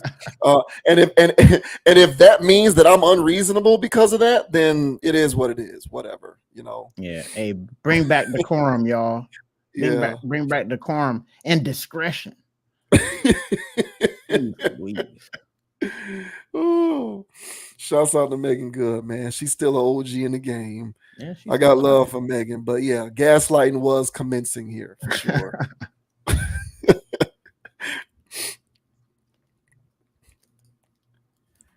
And in a bit of sports media news, man, Skip Bayless, it was announced for all of the sports media junkies out there who follow this kind of stuff and watch a lot of the sports media shows, which, you know, we do. Skip Bayless, it was announced, is not returning to FS1. The Undisputed show, I think the plan is for Undisputed to continue, but Skip Bayless is out. Skip Bayless is out, you know, which it came out of nowhere, man. It came out of nowhere. It surprised a lot of people. So a lot of people are reacting to this in real time because, you know, there's questions about the fate of Undisputed into the future. Excuse me, what's going to happen with Skip and all of that good stuff. So, you know, from this point, it does seem like a bit of a fall from grace when you juxtapose what he has going on now to his glory days when he was a part of the emergence of First Take. But to provide a little bit of context, this says Skip Bayless is out at FS1. Skip Bayless is no longer part of FS1. The co-host of the Undisputed has severed ties with the network after 8 years, according to the New York Post. Bayless's final episode will air sometime during the fall. His departure marks the end of an era, but it is not an altogether surprising announcement. Skip Bayless has made his discontent with FS1 clear over the years, to such an extent, in fact, that he complained about his co-host on the air. During a 2023 episode of Undisputed, Bayless grew frustrated by the chatter of his three co-hosts, Richard Sherman, Keyshawn Johnson, and Michael Irvin. The veteran sports analyst took a backseat for most of the conversation. That being said, he made his frustration clear toward the end of the segment. I don't know how closely you watch their games, but I can, he told his peers. We don't have time because you guys talk too much. He then told Johnson point blank that he talked too much. The writing was on the wall for Skip Bayless when his original co-host left the show in 2023. Shannon Sharp walked away from Undisputed and FS1 due to tension with Bayless. Tellingly, part of the draw of the show was seeing Bayless and Sharp clash with one another. The absence of the latter was a blow that the shows never fully recovered from. Ratings declined and Skip Bayless struggled to find a groove in the revolving roster of guest hosts. Of course, the alternative was worse. Skip Bayless and Shannon Sharp were frequently at each other's throats during the show's peak. The latter admitted on the Stephen A. Smith show that he got so mad during one segment that he considered attacking Bayless. I remember going home, calling my sister, Sharp stated. I called my brother. It took a lot. It took a lot for me to not put my hands on him. It actually did. Skip Bayless has not yet commented on his exit from FS1. New York Post claimed that the analyst referred them to Fox Sports, who declined to make a statement. So this doesn't say when he's gone, but I read another article that said that I believe I read the article that said he's leaving like at the end of August, I think. Something like that. But he'll be gone before the start of Labor Day. I do believe that is the case. So, like before college football and NFL kicks off, he's going to be gone. And it also doesn't say on this particular article, but I did read in a separate article that the current plan is for Undisputed to continue, albeit in some other form. and that the other shows are going to be extended by a half hour. Speak and First Things First are going to go from hour and a half shows to 2 hour shows. So, that for anybody who likes to talk about this kind of stuff. But what do you make of Skip Bayless leaving FS1, Undisputed, No More, all of this good stuff? What do you make of that? Well, it's been a long time coming, boy. So I done waited for this for about 10 years. Well, not FS1, just him done with TV. But he probably still gonna pop up somewhere, lurking. But I'm glad that he doesn't have a platform that spew toxicity anymore. I think this guy, one of the guys who single-handedly ruined modern sports media is Skip Bayless. Stephen A. Smith is on that Mount Rushmore as well. I think that they're both 1A and 1B. Yeah. I think what we see with the hot take aspect of sports media, I think those two are the godfathers. Yeah. I think. Yeah. And when it first started, I was cool with it. I was cool with it because, who don't like a little banter, So hell, at the basketball court, at the time, the student union or whatever, like wherever you can, hang out with your people and y'all talking about sports, who don't like a little banter. But one thing I started to notice was people started bringing talking points from these debate shows into the banter. Yes. And I said, hey, where's your opinion at? And it was giving me media talking points. And I was like, hey, man, what are you talking about? Are you kidding me? He's 6'8", 265 pounds. You don't like a freak train. I'm like, what are you talking about? I'm like, yo, bro, you good, man? And they literally talking like Stephen A. Smith and Skip. So I was like, hey, this stuff isn't, I thought this stuff was like whatever, but this stuff really messing with these people's head. And then they started talking about the same stuff. Y'all talking about the Cowboys again? Y'all talking about the Cavaliers again? Y'all talking about the Cowboys again? Jerry Jones? It didn't stop. It was every day. That wasn't always a thing. So when it first started happening, I'm like, I'm having cognitive dissonance. I'm like, what are y'all doing? So then I naturally got turned off by stop watching, because I used to like cold pizza and all that. But then I started watching it when it started getting too narrative. Then I come back later and they're doing it again, the same topics. These guys have been talking about the same stuff for 15, 20 years. So their little formula, I believe, has been run its course. At this point, it's very obvious that these are fake debates with fake talking points. It's very obvious that some of these guys are bought and paid for, and they're talking on certain levels, on certain agendas for certain things. So there's not any really objective, honest types of commentary anymore. Back in the day when we was getting Stuart Scott calling the game and, after the game, just telling you what happened in the game and then interviewing people from the game, kind of like what, Kenny and them doing, or what the guys in football do. They just talk about the game they just watched. But then ESPN somehow, some way turned into this drama center where there was constantly reporting on sports gossip. And then on top of that, pushing things like who's the top this, who's the number one that, this guy versus that guy. Then they started getting rid of the intangibles that made the great players great weren't valued anymore, and it all moved to stats. All of this stuff is under the watchful eye of Stephen A. Smith and this clown, Skip Baseless.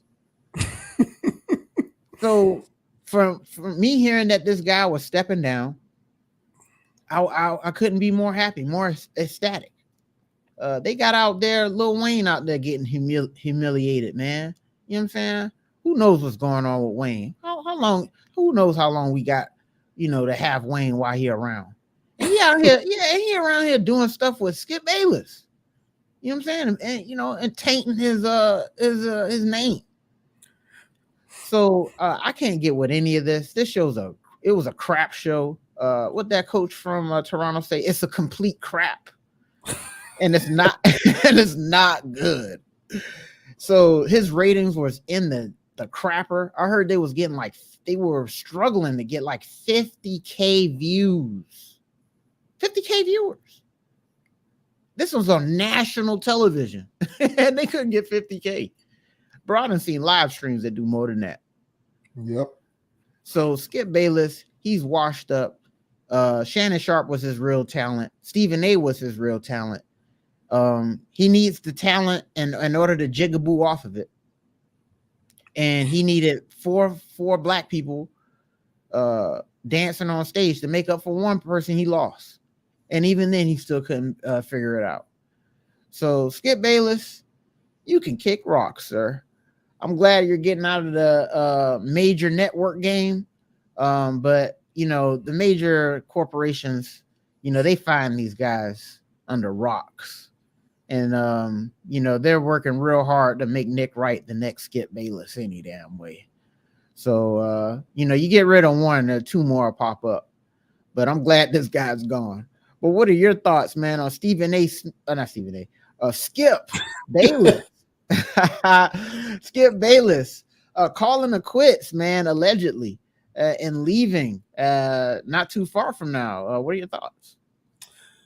I think Nick Wright is Nick Wright is just annoying and obnoxious when it comes to LeBron, but I don't look at Nick Wright the same as Skip. I think Nick is nuanced with his sports opinions, way more so than Skip. I just think that when it comes to LeBron, Nick Wright, for me, like, he takes 10 steps forward and only 3 steps. He takes like 10 steps backwards and then 3 steps forward because of Mahomes. Because of how he does the LeBron stuff. Yeah, I don't really have much to add to what you have to say there. The point that you brought up about Skip Bayless's legacy, I do think is I think it's the point of all of this is how will he be remembered when it comes to the consumption of sports today? Because, like, you know, back in the day, so way back in 2004, this is how old I am. I remember this. You know, back in 2004, First Take used to be a segment on a variety sports show called Cold Pizza. You brought up Cold Pizza. And it wasn't even called First Take. The segment was called First and 10. Basically, it was 10 different segments because the variety show was 2 hours long. And then there were 10 debate segments. And it was Woody Page and Skip Bayless. And they would debate sports topics back and forth during those 10 segments. And it was called First and 10. But eventually ESPN realized that the ratings for the show are highest during those segments. So over time, they got rid of the whole variety show and just made the show a debate show. And it was back and forth, Skip Bayless and a bunch of other people. You know, people don't even realize before Shannon Sharp was on FS1, Shannon Sharp was on ESPN first. He just left and then went back because he was on ESPN and he was one of the people who would debate with Skip Bayless, Marcellus Wiley, Jalen Rose, all of these people, before realizing that when it was Stephen A. Smith who was there, it really would get the ratings going up because of the dynamic between the two of them. And I guess to Skip Bayless's credit, he realized that and said, you know, let's make Stephen A. Smith the permanent co-debater because the chemistry is what causes the show to really, you know, operate beyond its britches. But prior to First Take, there were shows like PTI who did the debate thing, but it was done by two people who, number one, to your point, didn't talk the same people and the same teams and the same topics every day. And it was, you know, two newspaper columnists who just gave nuanced opinions, and they brought in the things like the intangibles and they talked beyond the stats to make it feel as though what they were talking about were things that weren't just low-hanging fruit. But then, you know, First Take comes along and it just becomes, oh, this person averages 25 points, 8 rebounds, and 8 assists. They're an MVP candidate. Or this person does this or that with their numbers and they're a top 5 player in the league. Right. And now that's pretty much what sports media has devolved into. Right. And I do place the blame for that at the feet of Skip Bayless and Stephen A. Smith collectively, both of them. Yeah. So that is Skip Bayless's legacy, in my opinion, is removing nuance from sports debate. Yeah. That is Skip Bayless's legacy, and to a lesser, but pretty much in the same ballpark extent, that is also Stephen A. Smith's legacy, in my opinion, as well. To speak on Undisputed, this to me is no shock. That show was a shell of itself after Shannon Sharp left. First of all, the more people strategy, I don't get that. Who is the producer on these shows who thinks that bringing on 4 people to talk sports at the same time is a good idea? Get rid of all of those people. It's too many people. 2 people is all you need. That's it. You don't need 4 people. It's ridiculous. But that's what happens when you lose somebody who actually has on-air talent in Shannon Sharp. Right. And you try to find a way to replace him with people who aren't compelling and who don't have on-air talent, and people like Keyshawn Johnson first and foremost, but then also people like Michael Irvin and who's the DB? What's the DB's name? Richard Sherman. Richard Sherman, yeah. So like these people, whatever, they have skin in the game and credibility because they were either journalists or former players, so that's fine. But it takes more than that to be someone who I actually want to watch on TV. And just because you have a background as a former player doesn't mean that you're compelling for television. It doesn't mean that you present your ideas in such a way that makes you interesting. None of those guys are interesting. So what you had was Skip Bayless and 3 people who weren't interesting. You get rid of the moderator and make Skip Bayless a moderator, which was a shitty idea. Who thought of that? God. That was a horrible idea. Keep the moderator. The moderator's like, look, you can say what you want about First Take. If you remove Molly, it's going to be a worse show. She doesn't give any opinions, and she's merely the moderator. But the moderator is a significant aspect of the general ebb and flow of those shows. If you take the moderator away, it makes for a worse product. So you replace one person with 3, which is a huge violation. You get rid of the moderator, which is another violation. And then you double down on getting rid of the moderator by making Skip the moderator, which was a 3rd violation. So that show was a shell of itself. It was terrible. I'm not shocked that this is what happened. I'm not shocked that the ratings tanked. They probably need to just get rid of it and replace it with something more interesting altogether. But they'll probably try to milk the undisputed cow for everything they can. And as far as Skip is concerned, he'll probably end up trying to do the YouTube thing and host his own show, host his own podcast, or do something like that. He'll probably have a very small niche 60-plus-year-old audience who's going to follow him wherever he goes. So it is what it is with him. But I think Undisputed is a cautionary tale in not how to do debate shows. Less is more. Stop bringing on 4 people. That's ridiculous. Make sure that these people are compelling on television, and don't just think that because they're former pros and they have a name attached to them that people are going to care about their opinion. And don't get rid of the moderator. And if you do get rid of the moderator, don't replace the moderator with someone whose skills lie in their sports opinions, for whatever that's worth when it comes to Skip. So dumpster fire is what I think about with that show, or the remnants of it. Didn't watch an ounce of it after Shannon left. They should probably get rid of it, but they won't. And as far as Skip is concerned, that's his legacy. Devolving sports media down to a dog and pony show about stat sheet regurgitation and stupid talking points like he doesn't make his teammates better. Hey, man, this guy's the gas bag of all gas bags. So he's not going to stop gas bagging it up. So he's going to be posting on his X platform, on his Instagram, as soon as something happens with Dak Prescott or Jerry Jones. And so he's not going to stop doing that type of stuff. But I'm glad that, him and his energy is off air. He was doing shady stuff before he even got on ESPN, back in his air quote journalism days. So this guy's made a whole career out of being shysty and being underhanded. I heard that one of the reasons why they couldn't find a moderator was because, well, ain't nobody want to work with him like that. Right. Yeah.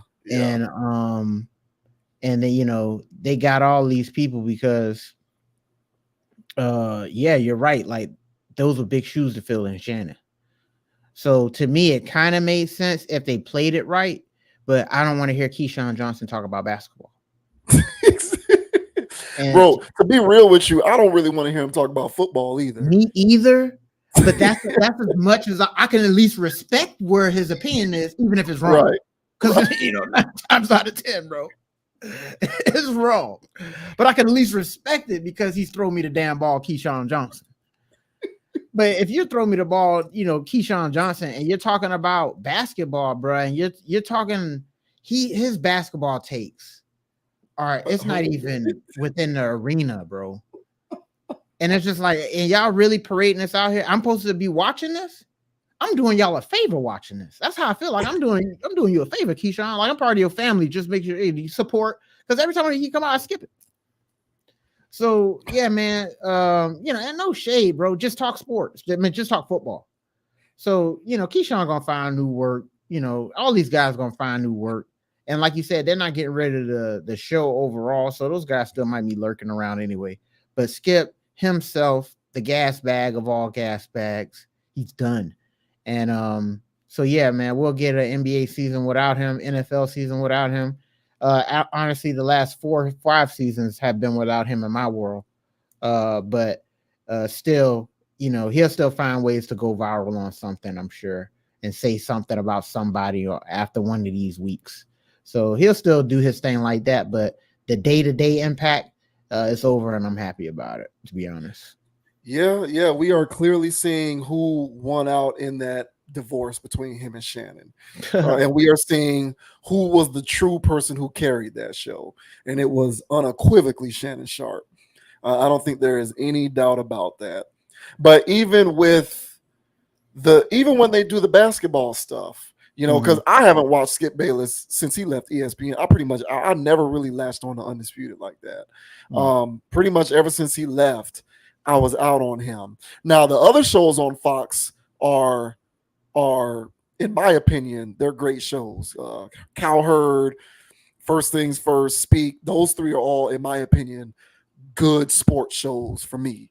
But the Undisputed show to me was always dog and pony, low production quality, low energy.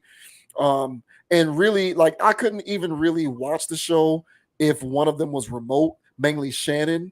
So, like, if it was a situation where Skip was in studio but Shannon was remote, I would just turn it.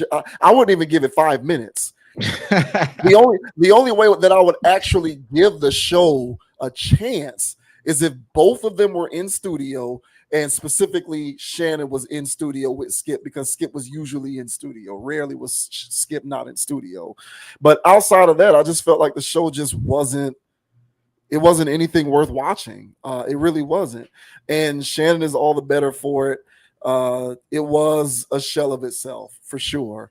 And it is what it is. But I think in retrospect, we're going to evaluate what Skip meant when it comes to sports content. He made an impact, but it's debatable at best whether the impact was positive or negative. And if you're someone who fancies their sports commentary with some nuance, and you're just not talking about numbers and weirdo stuff, like it was mainly the numbers thing and all of that kind of stuff, and bringing in analytics, people like JJ Redick, not to keep this going, but people like JJ Redick as a sports talking person, that is the brainchild of the dynamic that Skip Bayless was a part of instituting, where JJ Redick's whole shtick every time he was on First Take, he was arguing his points by using analytics.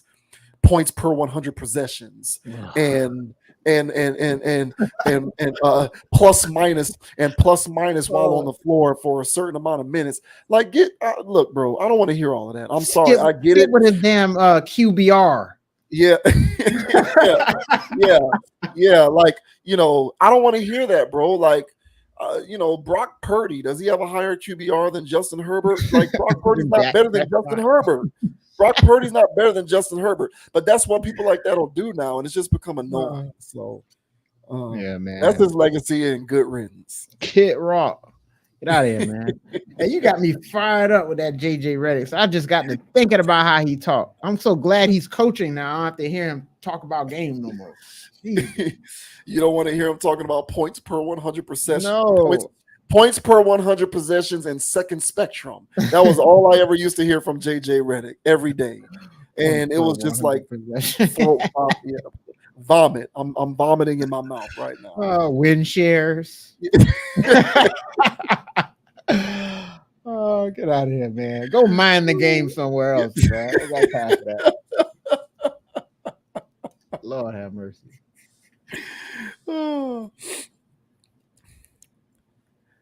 And last but not least, we are going to talk about the latest social faux pas, this gaffe. The national anthem during the Major League Baseball, it wasn't the game itself, it was the home run derby? Yeah, it was the home run derby that she was singing the national anthem at. Country music star Ingrid Andress, she gave a very unfortunate rendition of the national anthem before the start of the home run derby, and it was really, really bad. For anyone who has not seen it, I'm pretty sure there's plenty of clips floating around on the internet. You can check it out for yourself, but forewarning, it's cringe. So just be prepared to have to stomach your way through a very cringy video. And now in the aftermath of the debacle, she is saying that the reason why the performance was so bad was because she was drunk. And in light of this, she's checking herself into rehab. So this article says Ingrid Andress apologizes for viral national anthem performance as she reveals she was drunk and is going to rehab.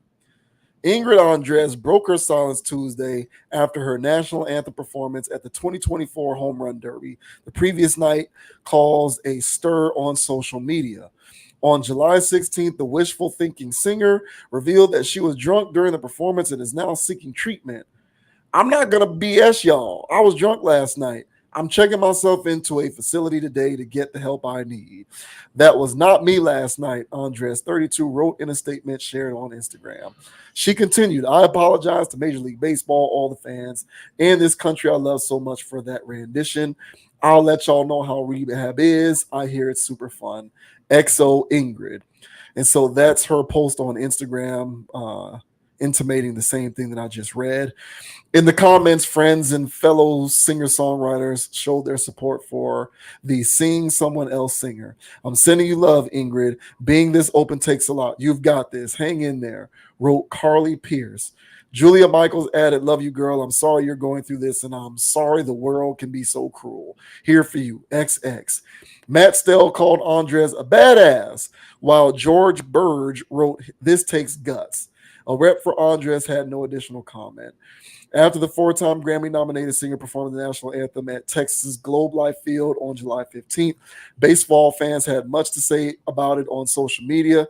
In several cases, social users on X, formerly Twitter, compared it to Fergie's equally talked about rendition of the song at the 2018 NBA All-Star Game.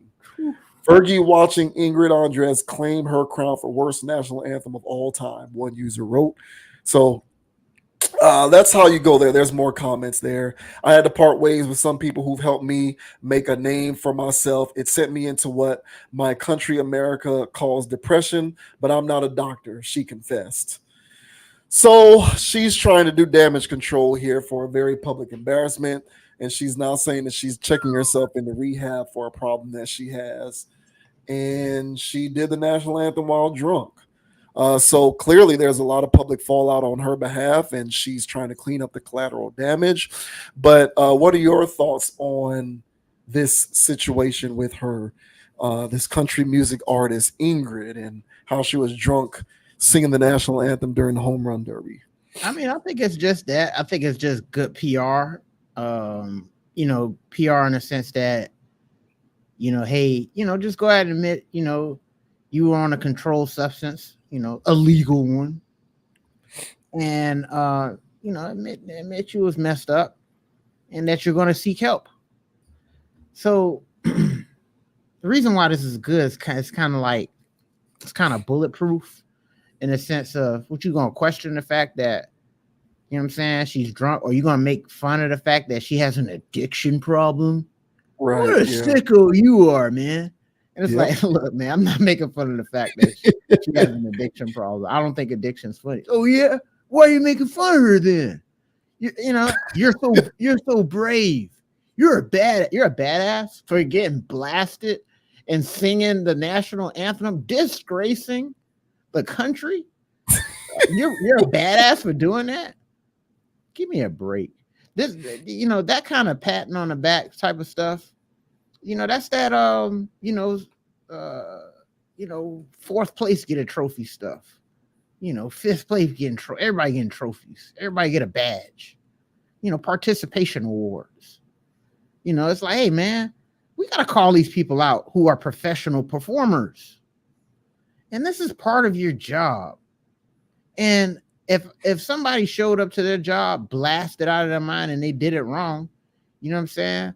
I wanted my steak medium rare.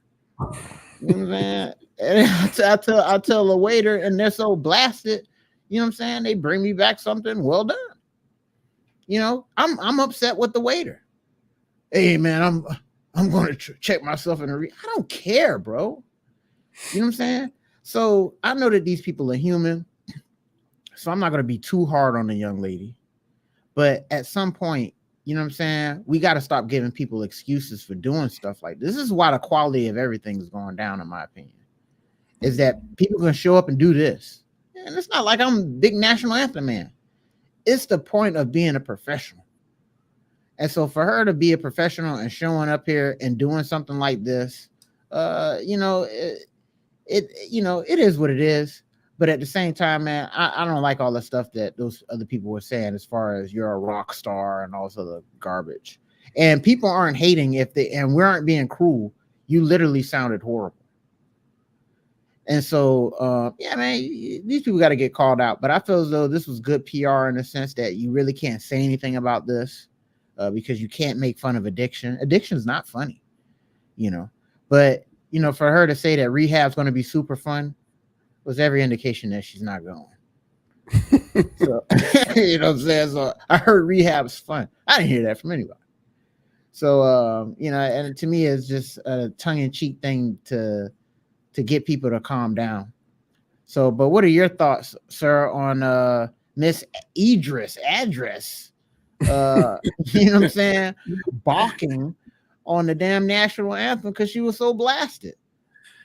Yeah, I agree with you from the standpoint of what was so cruel about what people were saying. The world can be so cruel. She was terrible. She was bad. Like, that is just a critique of her performance. Like, that is a critique of her work.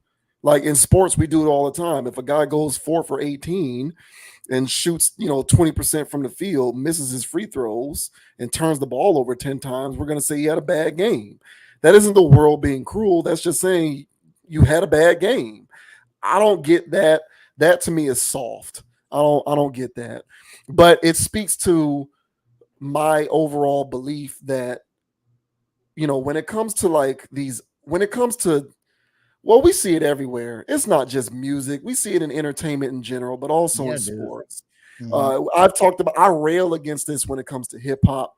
People are afraid to be critical because nowadays everyone wants access to everybody and everyone is walking on eggshells, feeling as though if you're critical, this person is not going to give you access to them. And you want to have them on your show. You want to have them as a guest on your podcast. You want to have them as a guest on your YouTube show. You want to have them as a guest on whatever you're doing. Right? If you're hosting an event, you want them to come to your event. You don't want them turning you down because they're pissed off at you because you had something critical to say about some aspect of their work. So in lieu of avoiding that, everyone is just saying everyone is great and good and perfect and no one does anything bad. There's nothing worth criticizing. We just don't go there. And it's so disgusting and I hate it. Every album is great. Every album is a classic. Every rapper is good. Nobody's trash. Nobody sucks. Nobody needs work. And in this case, if an artist performs drunk at a nationally televised big event and they did a horrible job, to criticize that is to be cruel. I think that is silly and ridiculous. And that's no shade on her. That's a shade to those who want to try to champion this idea that if she's criticized for this, that you're being cruel. I hate this soft stuff. Like, it's so ridiculous. Like, that is soft to me. Like, there's nothing wrong with just saying she did a bad job. If a comedian goes on stage and bombs and no one laughs and they get booed off stage and heckled, the comedian had a bad set. You know, it's up to the comedian to figure out a way to improve and try it again and that's it. They had a bad set. It's not cruel to say, yo, you did a shitty job, you had a bad set. So you can miss me with that stuff. Now, when it comes to her, you know, I commend her for deciding to go to rehab to help her through. I'll give her credit. Yeah, no, for sure. For saying I'm going to go to rehab to get help for something that's a problem. However, where I am like, okay, here we go again, is why does it take you being publicly embarrassed to do that? Like, if you've really had a problem with alcohol for this long, it probably manifested itself in various more dangerous ways at some point in your past. Correct. And you still rolled with it because I guess it wasn't on Front Street for everyone to see. Mm-hmm. And now that it's been sort of put on public display in this manner, and it's such an embarrassing moment in time for you, now you decide that you've reached your bottom and it's time for you to go and seek help.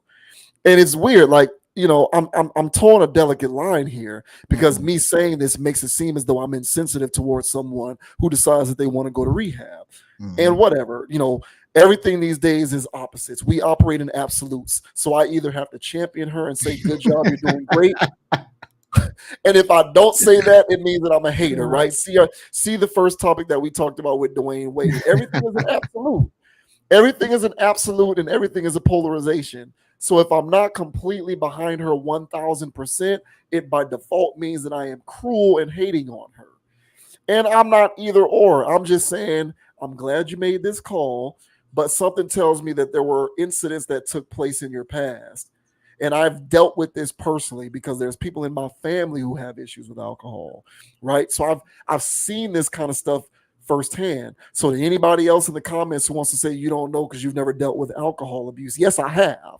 That's why I'm saying this, because I've seen it. It usually shows up in various ways well before you turn 32 years old.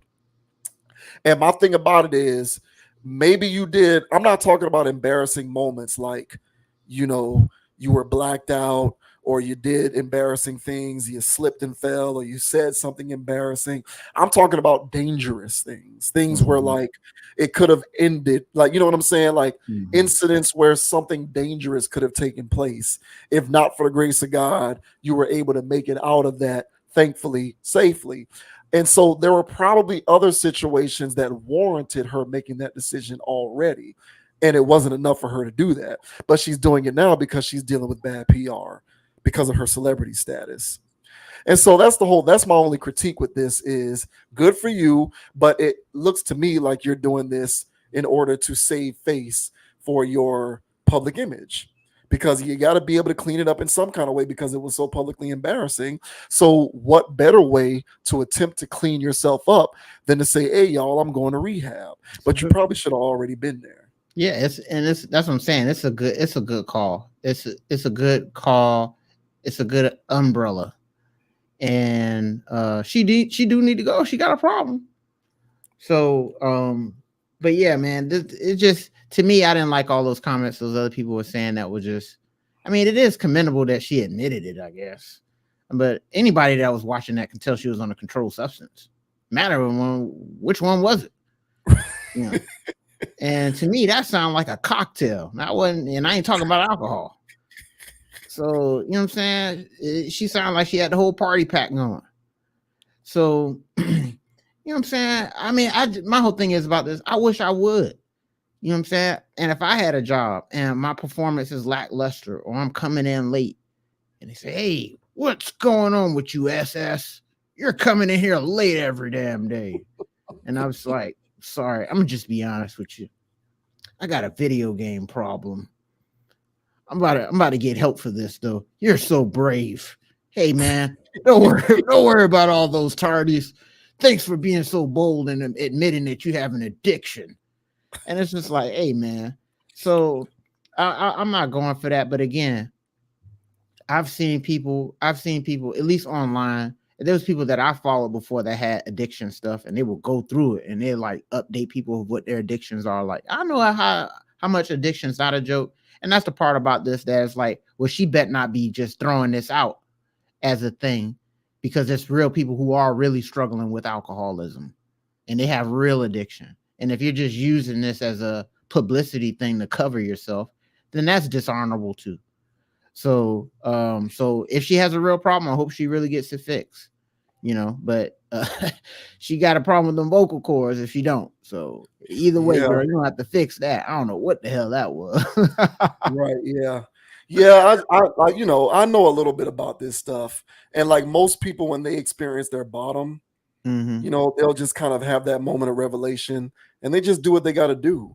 But they don't necessarily publicly announce it or make it a PR move per se, unless an aspect of your decision to do it, at least in small part, has to do with you being able to clean up your public image.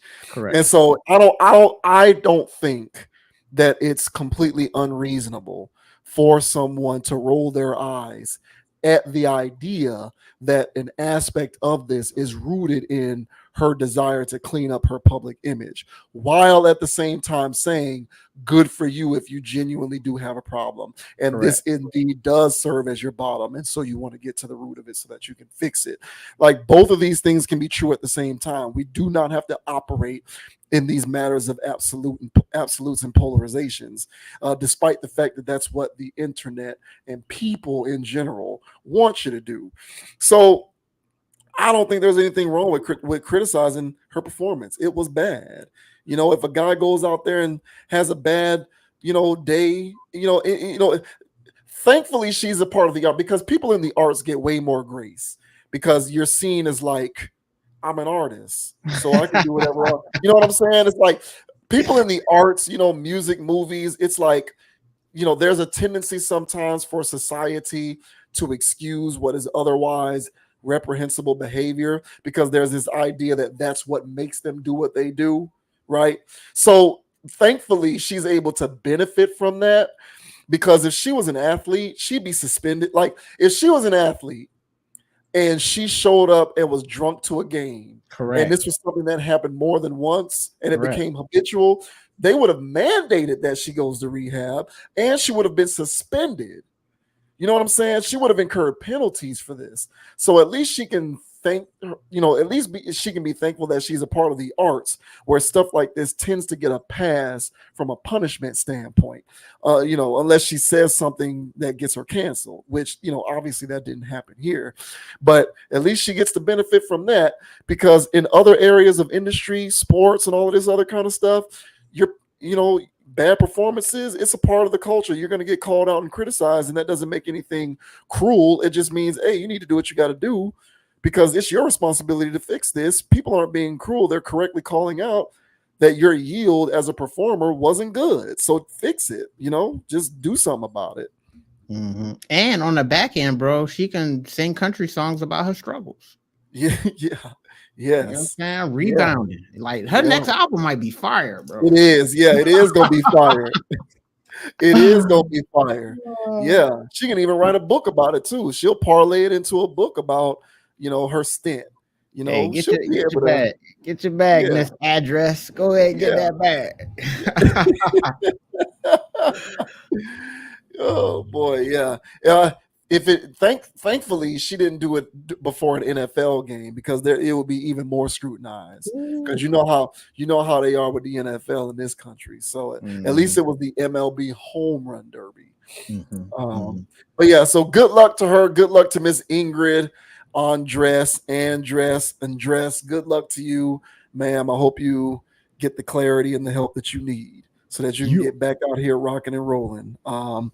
But on that note, we're going to head and close things out, man. JV Wins, Dogon SS, another edition of the Conscious Approach podcast on YouTube. We appreciate everybody for being a part of this roller coaster with us. I am on Instagram at JVWins, JVWINS. Check out Conscious Approach on Instagram at Conapproach, CONAPPROACH. Please continue to hit that subscribe button, man. Hit the like button on the video. Let us know what you think. Let us know where you think we went right or wrong. We are not cultivating a cult here. We are just giving our opinions. So if you think we crazy, I'm sure you will let us know. Otherwise, everybody out there, please think for yourself. Don't succumb to groupthink mentality. And until the next video, we will catch y'all on the flip side. Thank you so much for the support. We'll catch y'all later. Yeah. And the name is Dogon SS. And you can find me on Instagram at Dogon_SS and on YouTube and Instagram and TikTok at Dogon_SS as well. And as I say on every pod, guys, don't be too high, don't be too low. Keep it calm, keep it chill, keep it pure. And don't let anybody get you off your pivot. So until the next time, everybody, my peoples, we'll catch y'all on the flip side. That's right. We are out. We will see y'all later, yo. Peace. Peace. Oh, and Bally Sports, man, y'all need to get together. Y'all better get this thing together before the basketball season starts. Because if I can't watch my Heat game, Bally Sports is like in bankruptcy. So Bally Sports is where they show all of the local games. Yeah. So like that's where I'm down here, and right now I can't watch Heat Summer League games unless it's nationally televised because Bally Sports is under bankruptcy. So Xfinity cut it off. So you can't watch, bro. Bally, y'all need to get this figured out. Not pay your bills, man. I'm gonna tell y'all this. I will riot in the streets. Comcast, y'all better make sure that I got these local games before the season starts, or you will hear endless complaints from me. I promise you. You'll be hearing from my lawyer. Get it together, all right? Because if it ain't I'm not gonna stand for not being able to watch local games. Like, don't do that to me. So get it together, yo. But on that note, we're gonna go ahead and peace out. We'll see y'all on the next video. Peace. Peace. Go Heat, go Dolphins, go Hurricanes. Go Bally Sports. Get it together.